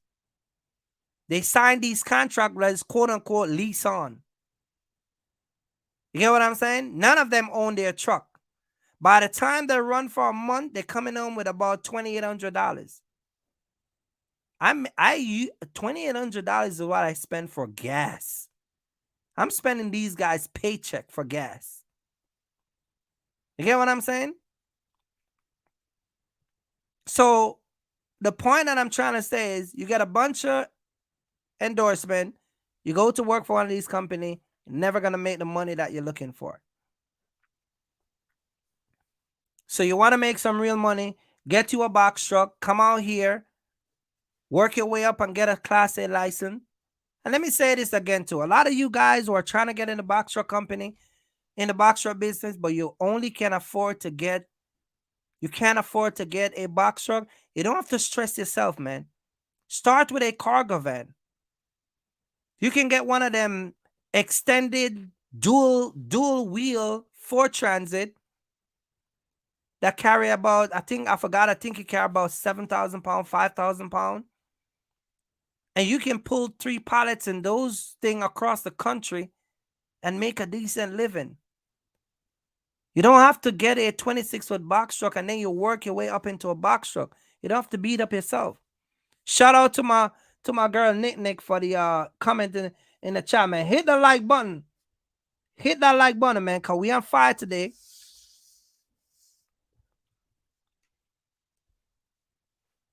I want to read something to you.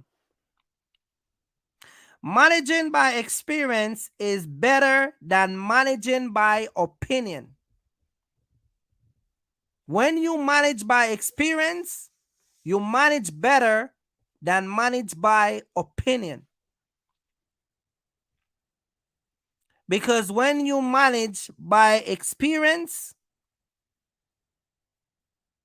it's not about your feelings. It's not about what anybody else thinks. It's about the past history that you've been through. Get what I'm saying? And so all the people that come and have been through whatever they've been through, they're going to come out making better decision because of their past experience versus someone that have an opinion about something. And like I said, a lot of guys who are starting their new channel, their YouTube channel, and some of them are very upset They're angry about something, and they come out here and they start Amazon. And I don't know why everybody who comes in this Boxtruck space, your first instinct is to go to Amazon. Why don't you go to a logistic company? Why don't you go to a logistic company and sign up with a logistic company in the area? You go down to the logistic, you look up your logistic company in the area, in the radius. Why don't you drive down there with your car and introduce yourself? My name is Tom. I have a box truck. I live 10 miles away from here. Here is my business card. I just started my business 2 months ago. I'm in the area, 10 miles, 10 minutes away from you. I would love to do business with you to pull your freight. And I can give you a good rate moving your freight, whether it's local or over the road. Why everybody run to Amazon? Why everybody always run to Amazon? You run to Amazon, then you come on YouTube and get mad. Yeah, it's trash. Yeah, the box shop business is dead. Yeah, it don't worth spending 60 grand and coming out here for garbage. Brokers ain't paying. Listen, brokers will never pay you what you want, especially when you don't know what you're doing. Gas price is too high. It's high to you because you don't know what you're doing most of the time. Listen, when gas was $1.50, you ask truckers, they still tell you it was too high. Go ask them. You name one part in this country, at any time in history, where people ever agree that everything is reasonable. They always tell it's too high. Gas is $1. It's still, man, $1.50, bro. Man, a year ago it was 70 cents. They still get mad. Name who's gonna tell you that. Then you say brokers are not gonna give you what you want. Brokers are not gonna give you what you want because when some of y'all open your mouth, they know you don't know what you're talking. I had a broker that mentioned that. I had a broker that said that.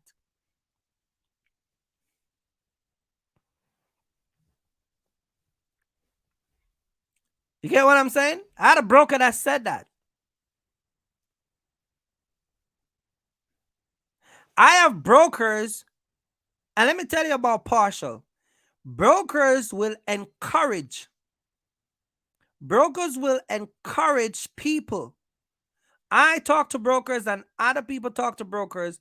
Brokers will encourage you to take their load and look for other partial to go with it because they'll tell you that they don't have enough money in the freight to move it by itself. So brokers will actually encourage partial load.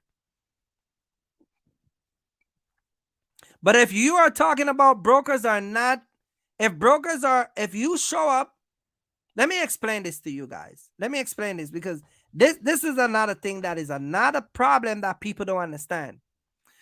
If a broker take a load from a shipper and that shipper pay, let me do this. I got my pen. Let's say you have 1,300 miles and that broker takes that load from that shipper, okay? And the 1,300 mile, all right, from point A, let's say it's from Chicago, which is Illinois, and it's going 1,300 miles away, okay? And that company pays that broker for that 1,300 mile, and it's going to be, let's say it's going to be 8 pallets, okay? Let's say it's 8 pallets. And they're going to pay for that 1,300 mile at 8 pallets. Let's say they're going to pay the broker $2,500. You get what I'm saying? That's going to be what they're going to pay for that load to move. But the problem is they tell the broker, we want it to be dedicated. But the problem is the broker is not going to turn around and tell you that it's going to be dedicated. Because again, he wants to cut that $2,500 down to $1,500. And he's gonna tell you, or he's gonna cut it down to 15. He might cut it down to $1,700. Let's say $1,700, right? He's gonna cut it down to $1,700. The problem with that is that he's not gonna tell you it's dedicated. So when you show up with your truck with two partial, with two pilots on your truck, and they refuse you, it's because most of the time they pay for a dedicated truck where they're gonna seal their truck, and they don't want their merchandise to mix with anyone else, because sometimes they do not want people to move their product out of the truck and then put it back, because in doing so it get damaged, and then people don't want to own up to their mistake. So they said, hey, you send us a box truck, we will pay you whatever you want at XYZ a mile, but the truck got to be dedicated. And then they put one of these lock where you got to use a wire cutter to cut it off. So when guys used to tell me brokers will pay them $400 or pay them $1,000 or $1,400 and send them from Michigan to El Paso, is because the broker take you for a sucker. All that money that was supposed to go to you, he put it in his pocket. He put it in his pocket because he realized that, number one, he's talking to an inexperienced guy who cannot determine. You don't even know the difference between a dedicated. Some of you don't know a dedicated. You don't know when it's a partial. I talk to guys sometime. Some of my old friends that used to be out here running truck, I talk to them sometime. Yeah, man, I got 6 pallet. Where's it going? Oh, no, I forgot. Where you gonna pick it up? Oh, no, I'm waiting for the Raycon. How much is paying? $2,000. What's the weight? I think he said it was 1,500. I gotta see. You don't know anything about the rate but the price. Nothing. So brokers love that. So now, number one, they feed off of your inexperience because you don't have any experience. So they capitalize off the fact that you don't know. So number one, instead of pay you $2,000 for that 1,300 mile, they give you 1,700. Because when they say 17, you don't even put up a fight. You don't question them. You don't know, man. You don't even negotiate. Because in your mind, you think it's it's 8 pallet only weigh, 4,000 pounds. Yeah, easy run for me. And you run a little one pick, one drop for $1,700. And by the time you finish the whole week, you realize you do everybody a favor. Let me tell you guys something. Whenever you get a dedicated load to be, listen, guys, listen. Remember when I said that a lot of people come on the internet say they make 6 figures and they don't make 6 figures? My dispatcher was like, been in the business for over 12 years. Remember I told you guys, I'm gonna read out that in a minute, Joseph. Remember I told you guys that I told you guys all the time, and this is another thing. I talk to you guys sometime, right? I told you guys things, and you guys think, that I'm making stuff up. I'm telling you these things because I've been through them. I've talked to these people. Remember when I told you guys that some people will come on the internet and they will tell you that they make $100,000 a year. Some of your friends around you, your cousin, your mama friend, everybody, they'll brag about making $100,000. You have married couple will come and they'll tell you, yeah, we make $100,000 a year. And I said to a lot of you guys all the time, if you want to know if someone make $100,000 a year, ask them how many kids they have and ask them if they get child credit for that kids. And if they tell you yes, they did not make $100,000. It's the same concept when you are getting a load and someone decided to put a seal on the truck. A seal getting put on the truck is a clear indication that you are pulling a dedicated freight. If they hand the seal to you, that's one thing. If they want to put one of those gigantic seal on your truck, you should say, wait a minute. Is this a dedicated load or it is running as a partial? And if they tell you we pay for a dedicated truck, you need to tell them, wait a minute, because the broker told me it's going to be a partial and I'm going to put other stuff on my truck.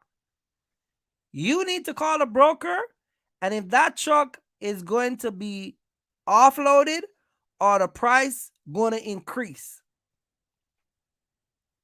That's all you guys need to run your business. So for all the people who wants to know, how do I know when it's a dedicated? Most of the time they'll tell you they got to put a seal in it. I go to Kicker, the speaker company, over there in Oklahoma. Dude sent me over there to pick up 4 pallets from over there going to North Carolina. Went over Kicker, back up at the loading dock. Dude put on a 4 pallet, come out with the BOL, tell me to sign, and I saw him have this big padlock in his hand, and I'm signing, and he goes, "Yeah, close the door because I gotta put this seal on the truck." I said, "No, you don't." He said, "What do you mean?" I said, "They told me it's gonna be a partial." He said, No, we never send our stuff unsecure." That's what he said to me. "We always seal our stuff. This is electronic stuff." I said, "Well, I got to call a broker because if you put it on, I'm going to cut it off." "Yeah, well, let me get my manager." So he brought the manager out here. You know what the manager told me?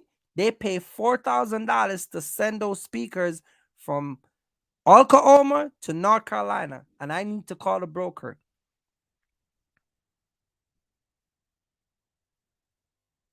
That was a renegotiation going on right there because I already know the price. And of course, I'm not going to ask for the $4,000, but I'm not going to run it at the rate that he was giving me. I think it was $1,800 at the time, $1,900, because it was 4 pallets. You know me, being a partial guy, I'm going to pick up 2 more loads than that and keep it moving. But when these guys come out with them big padlocks and tell me, "Oh, no, we never send her," it was speakers. He said, "No, we never send our stuff unsecure to a customer." You ever drive past those trucks and you see like they got these wires around these trucks that shook to something like a padlock?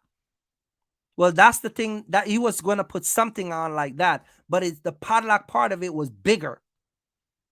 Only person could take that off is DOT when they do an inspection, and then they would have to put it in the notes. So I called a broker and I said, "Hey man, check this out. I got your 4 pallets. It's on the truck. I'm ready to go, but there's a problem." He said, "What's going on, man, Kirky Kirk?" He said, "What's going on, Kirky Kirk?" I said, "Well, the guy told me it's not running as a partial, it's running a dedicated load." And the manager came out and said he paid you $4,000. So if they put a seal on my truck, I'm gonna need you to bump that money up. Well, because of all the embarrassment and the stuff already load, we work a deal out where I get away with $3,800. That's it. And a matter of fact, the manager was furious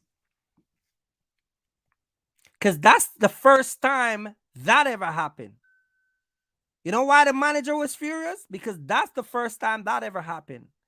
And the part that's sweet, that worked in my favor, it was at 3 o'clock in the evening. I think it was closing time for them. So this guy had no time to get another truck. But when the manager said that's the first time it ever happened, you know what that tells me? A bunch of y'all go there before, load your truck, they put the seal in it, and you're running for the 1,800 or less. That's what that tells me. That wasn't a good statement that he said. See, I pay attention to what people say. So when he said, oh, yeah, that's the first time that ever happened to us. Everybody comes, we load them and they get out of here. Yeah. Because see, what happened is they put the load on the truck and then y'all drive angry. Call your wife and your baby mama, you curse. Yeah, this broker babe told me it's gonna be 4 pallets, and they put 4 pallets on the truck, but the truck is sealed, and man, I can't get nothing else, bro. And man, you know I'm mad as hell, and then yeah, I ain't gonna work with them no more. No, man, you the one that creates your own anger. I went down to Virginia, Chester, Virginia, loaded my 53-foot trailer with 6 stop, paying $6,500. Went inside and tell a lady to put one of the stop on the tail of the trailer. She put it all the way up in the nose. I have Tony outside waiting for 2 hours. I told the lady, do not put it in the nose of the truck because I'm going to take it off first. She went ahead and they stuck it all the way in. I went back inside when they called me for the paperwork and asked them, where did you put the pallet that I told you not to put on the tail of the truck? They walk in the truck and it was the 3rd pallet in the nose. I walked to the lady and I said, Mom, I told you I'm going to, well, we were taking orders from the brokers, not from you. And I said, Ma'am, you could have called me and tell me what the broker said, because I'm the one that's going to make the delivery. And I'm the one that tell you, matter of fact, she was the one who even told me to put it in the order that I want the truck to load. And I gave her the order. And the broker called and changed or gave her a different order. And instead of her calling and say, hey, Kirk, they sent a new order. Do you still want me to put that? She proceeded to argue with me. Then there's a big guy over there, Black American guy, lazy as hell. I don't even know why that guy still got that job. He came out, well, that's how we load the truck and that's how you're going to have to run it. I said, take that shit off. What? I said, take every one of those pallets off my truck. Well, you're going to have to call the broker. I said, no, you're going to have to call the broker. I said, you see the name on the side of that truck? You see that trailer? That's my truck. That's my trailer. That's my company. I need you to empty every single one of those pallets off my truck. If you don't believe I'm lying, if you think I'm lying, ask Tony. See Tony in the comment section, just tell a true story. I don't give a crap. $6,500. They call a broker. Listen, they take 3 hours to load the truck and take 15 minutes to offload it. It was crazy. 15 minutes. What I'm telling you, I don't let nobody run my trucking business. I don't let nobody run my truck. I don't give people that opportunity. I stopped work for corporate America for years. I'm an independent contractor, owner, operator, and a business owner of my company. Nobody tells me what to do. Nobody. I don't care if you're the best shipper. I don't care if listen, you know how many brokers I lose over the years? And some of them was good brokers. But when guys start to come and act like I work for them, I will cut that relationship in a heartbeat. Because you ever go on the DAT board? There's millions of brokers. Every state you go, there's a different set of brokers. Why am I going to let one guy disrespect me? Some of you come out here and act as if the brokers on the load board are the same set of brokers that you're going to see throughout the company. And that's not true. This is why a lot of y'all kiss brokers' ass and walk an eggshell with brokers. I don't care if I sign up with some of I have C.H. Robinson, Echo, and a bunch of them. One of them crossed my path, I would shut that down. I don't care who you are. You don't tell me what to do. I'm the boss. I had a guy one time, remember I told you guys the story?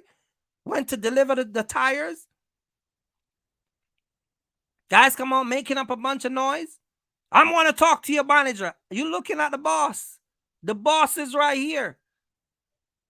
I'm the owner. I own this truck and this company. Couldn't say nothing. He turned from white to red. Know them white people, when they get upset, they turn red. Hit him. He get hit instantly. Hit the like button. I'm telling you guys these things because these are the experience that I have. Me and Tony was there for 2.5 hours, almost 3 hours, I think. I told Tony to go ahead, and I run my truck back to Pennsylvania empty. And I told the broker, and that same guy that get upset, you know what he told the broker? Hey, don't let him come back over here. As if I'm going to go home and cry to my wife. Like you think I'm going to cry to my wife and tell her how horrible my day was. Let me tell you another thing that I want to discuss, and I'm going to wrap it up. A lot of you guys who are coming in the Boxtruck business, what you have to understand, and I'm not saying everybody, but a majority of you guys, when you're running your business, especially when you have business partner, and some of you have your wife, your girlfriend, and some of you have other people that are your business partner. When you call it a load, you have to understand that you have a fraction of a second to make a decision. So when you call it a load, be prepared. That's why I said in the live last week, be prepared, because when you guys call it a load and then you tell brokers, give me a minute, I'm going to call you back because you want to call your business partner, these stuff happen because you are not prepared. You get what I'm saying? You are not prepared. And stop calling people to make a decision on a load. You have to do those stuff before. If you're working with your wife and your girlfriend, you guys need to work out your cost per mile and all those stuff before you make these phone calls. Because here what happened. You see, when you hang up, that broker take a call the moment you hang up on that load. And once that guy give him that load and they work out a deal, when you call back, they're like, no, man, it's already taken. It's already covered. I learned that when I first came out here.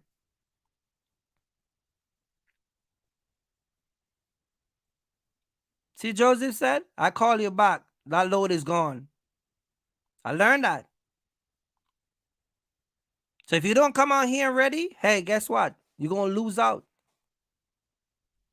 You're going to lose out. So got to be prepared. Got to be prepared. Go subscribe to a lot of the people that are teaching and making money in the industry. Go follow those people. Stop following people with their opinion and try to flip their opinion, and stop follow people, listen to people. And I said this all the time. Some of you guys need to shut off these Instagram, shut off these Facebook. You need to focus on coming out here in this business if that's what you want. You need to narrow down your search and narrow down your watch to a particular type of person that fit whatever you're trying to get into. You jump from my live to another guy live to another guy live. You got 5, 7 people that you follow. This is why some of you guys never can make a business move. Because when I say something, somebody else imprints something in your mind. Then you go over here and this guy says something and that get imprinted in your mind. And so you never actually can make a business decision because you're all over the place. You guys ever heard the term a Waverly mind person is like a vapor? You guys ever heard that terms? A Waverly mind person is like a vapor. A Waverly mind person, let me give you a brief description of what I'm talking about when I talk about a Waverly mind person. A Waverly mind person, go to the ocean and watch the wave in the sea. Oh, it's bouncing all over the place. It doesn't have a set direction. That's what some people are. You don't have a set direction. You're being bounced all over by different YouTubers. If you want to buy a box truck and go do Amazon, just go buy a box truck and do Amazon, man. His failure is not going to be your failure. You want to buy a box truck and go OTR, go buy a box truck and go OTR. You're basing your success off of someone else's ideology. That most of the time is not factual because it's an opinion and not an experience. An idea is being sold to you rather than an experience. You get what I'm saying? Rather than coming out here and take your own risks, you base your risk taking off the idea and opinion of somebody else who's not even taking the risk that you would take. That's the problem.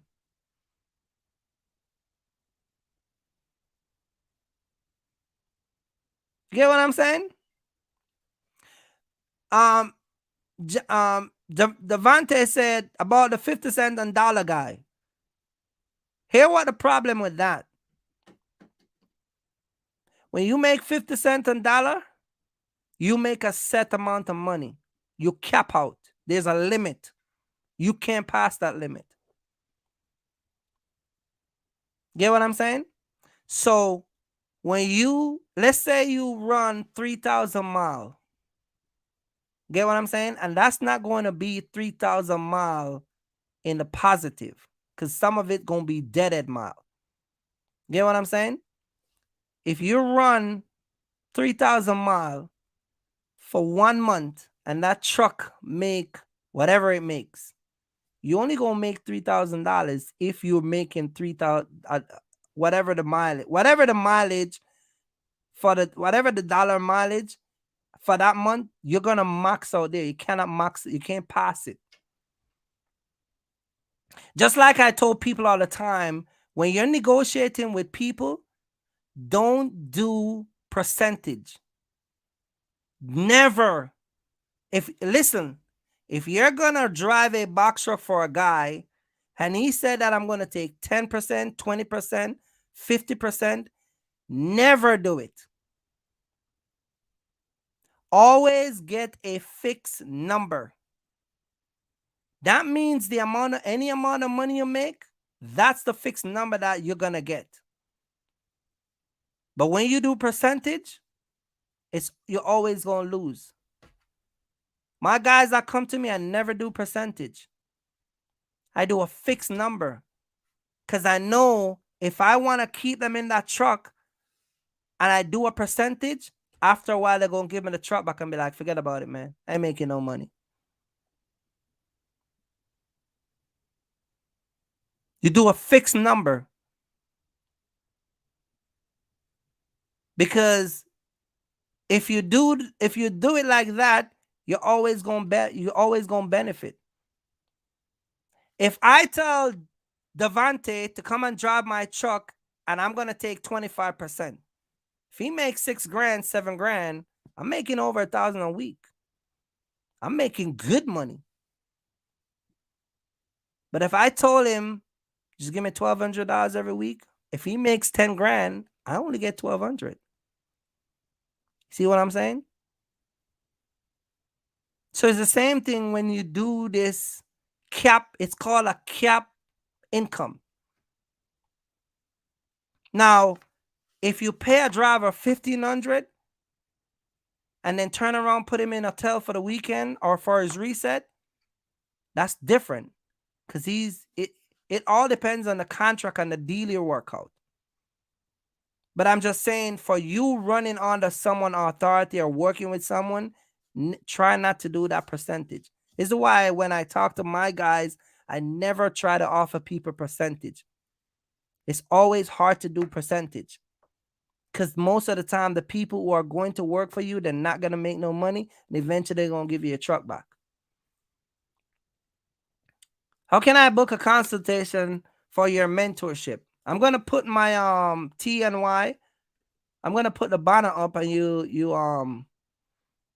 that's the website right there, TNY. And I'm going to drop my email in the you can shoot me an email.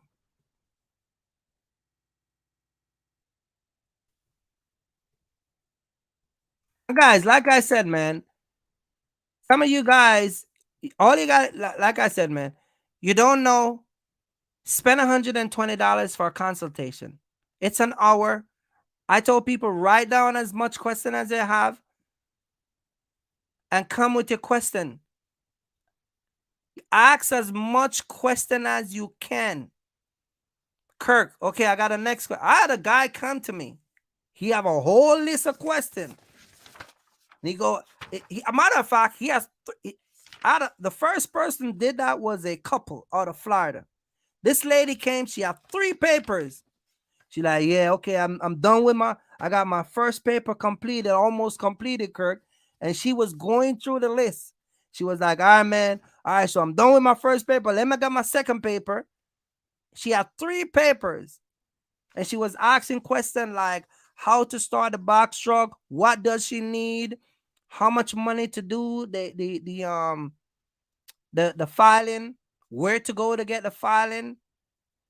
As a new authority, how can she sign up for brokers who take new authority? She asks a lot of questions, but that's what she paid for. Not coming and just guessing. That's why I told people all the time, write it down.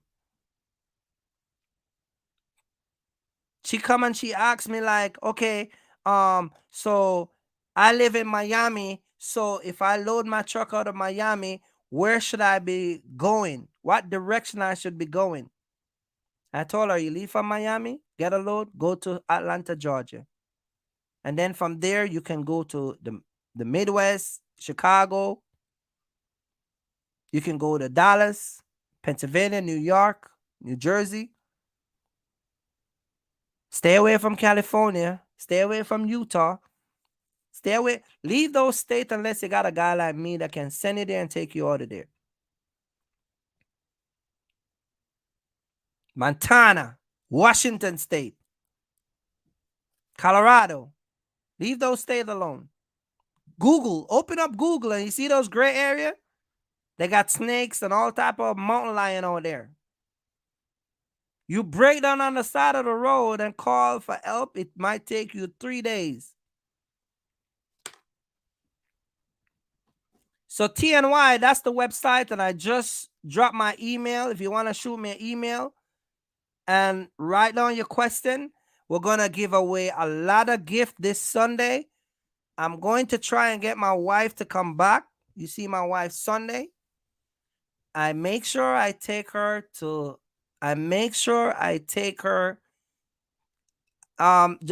Jacksonville as low too. Yeah, Jacksonville, Orlando and Jacksonville and Tampa have a lot of load. But I take my wife out for the new year and I make sure I get her all the goodies that she wants. So when I come on YouTube and I'm start to giving away stuff, she ain't gonna be like, yeah, you know. So I take care of the house before I take care of other people's house. So yeah, so I'm gonna give you guys some stuff starting Sunday. For all the people just coming in the live, if you weren't here early, please go back and watch it because there was a big announcement on that. But basically, I'm gonna be giving away vacation money. I'm gonna be giving away consultation. I think I might. One of the thing I think I'm gonna do is a group consultation. I'm gonna do a group consultation, so we can get a group of people, like maybe 15, 20 people, on a consultation. We might split it up into maybe we do like 8 people at a time, and we might run it for like 2 hours, 3 hours.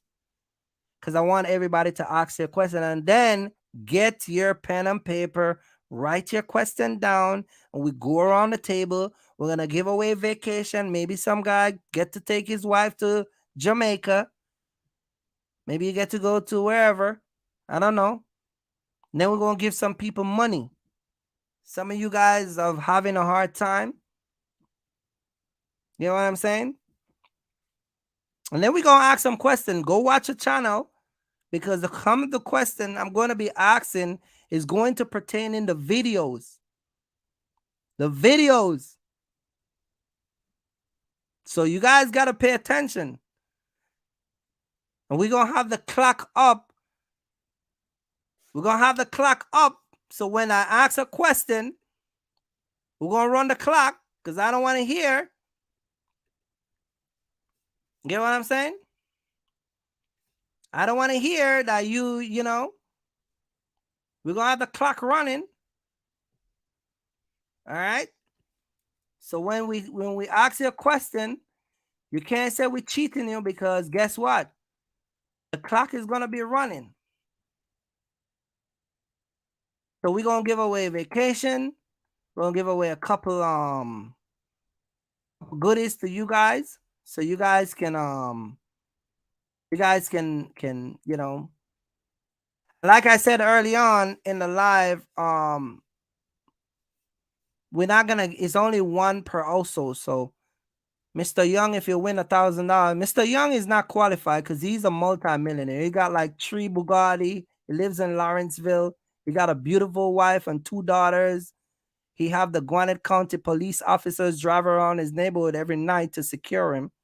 So he's automatically disqualified. He ain't need no vacation. He's the vacation.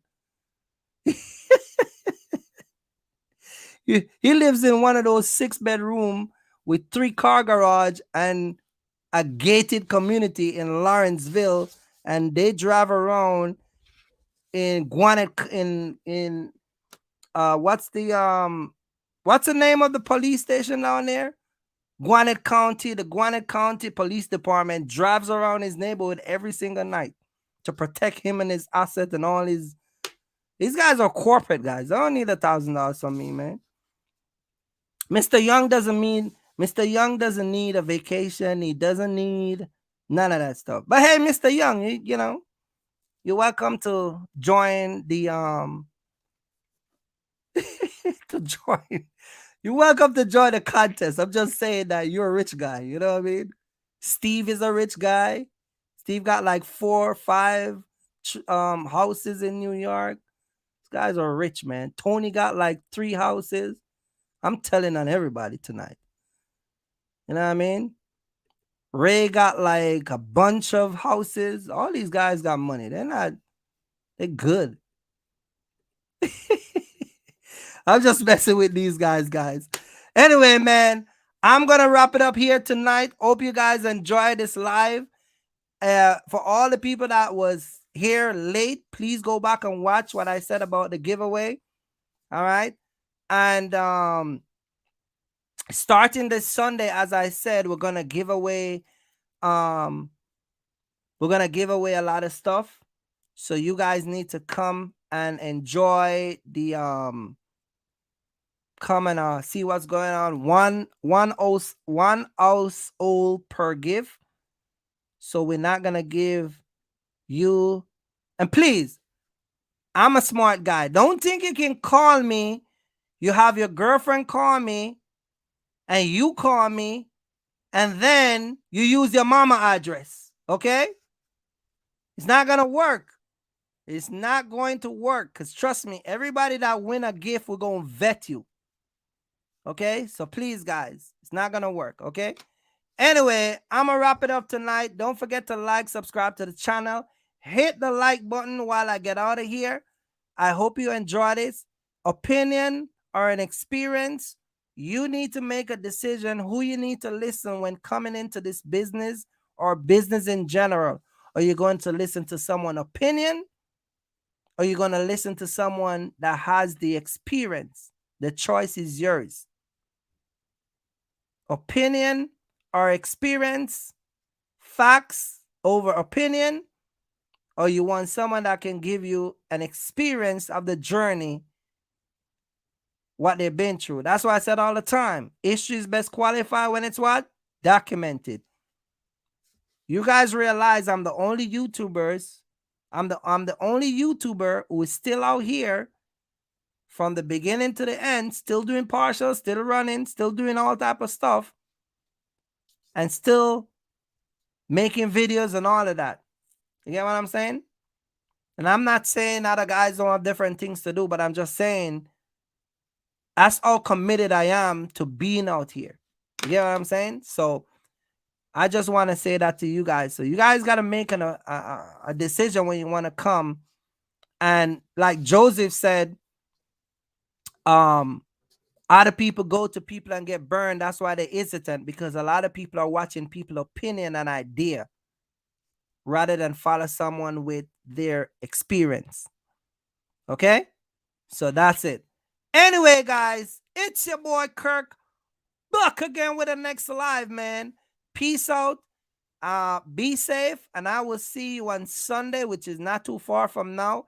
We already got a bunch of give, and this coming Sunday gonna be a massive, massive showdown. So make sure you tell a friend to tell a friend to tell a friend. Alexis is gonna get a vacation. She gonna go to Jamaica with her friends. They gonna have tequila in the grill. They gonna go down there and then out with some of the Bob Marley type of guys. She can. Alexis and Nick should go to Jamaica.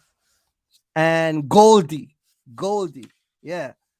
You got 3 women going to Jamaica together. So maybe we could send them out of here. All right. And then we can have a bunch of different other people get some stuff. Shout out to you guys. Don't forget to like, subscribe to the channel, hit that notification bell. I will see you guys on Sunday. Hope this was a very, very eye-opening, and I hope you guys share the video, like, subscribe. Peace out. I will see you guys on Sunday. Stay warm, stay safe, no speeding, don't drive past the weight station, and don't get in trouble with your empty number because some guy decided to pass the weight station. All right. Peace out, man. Peace out. Good night, everybody. Peace out.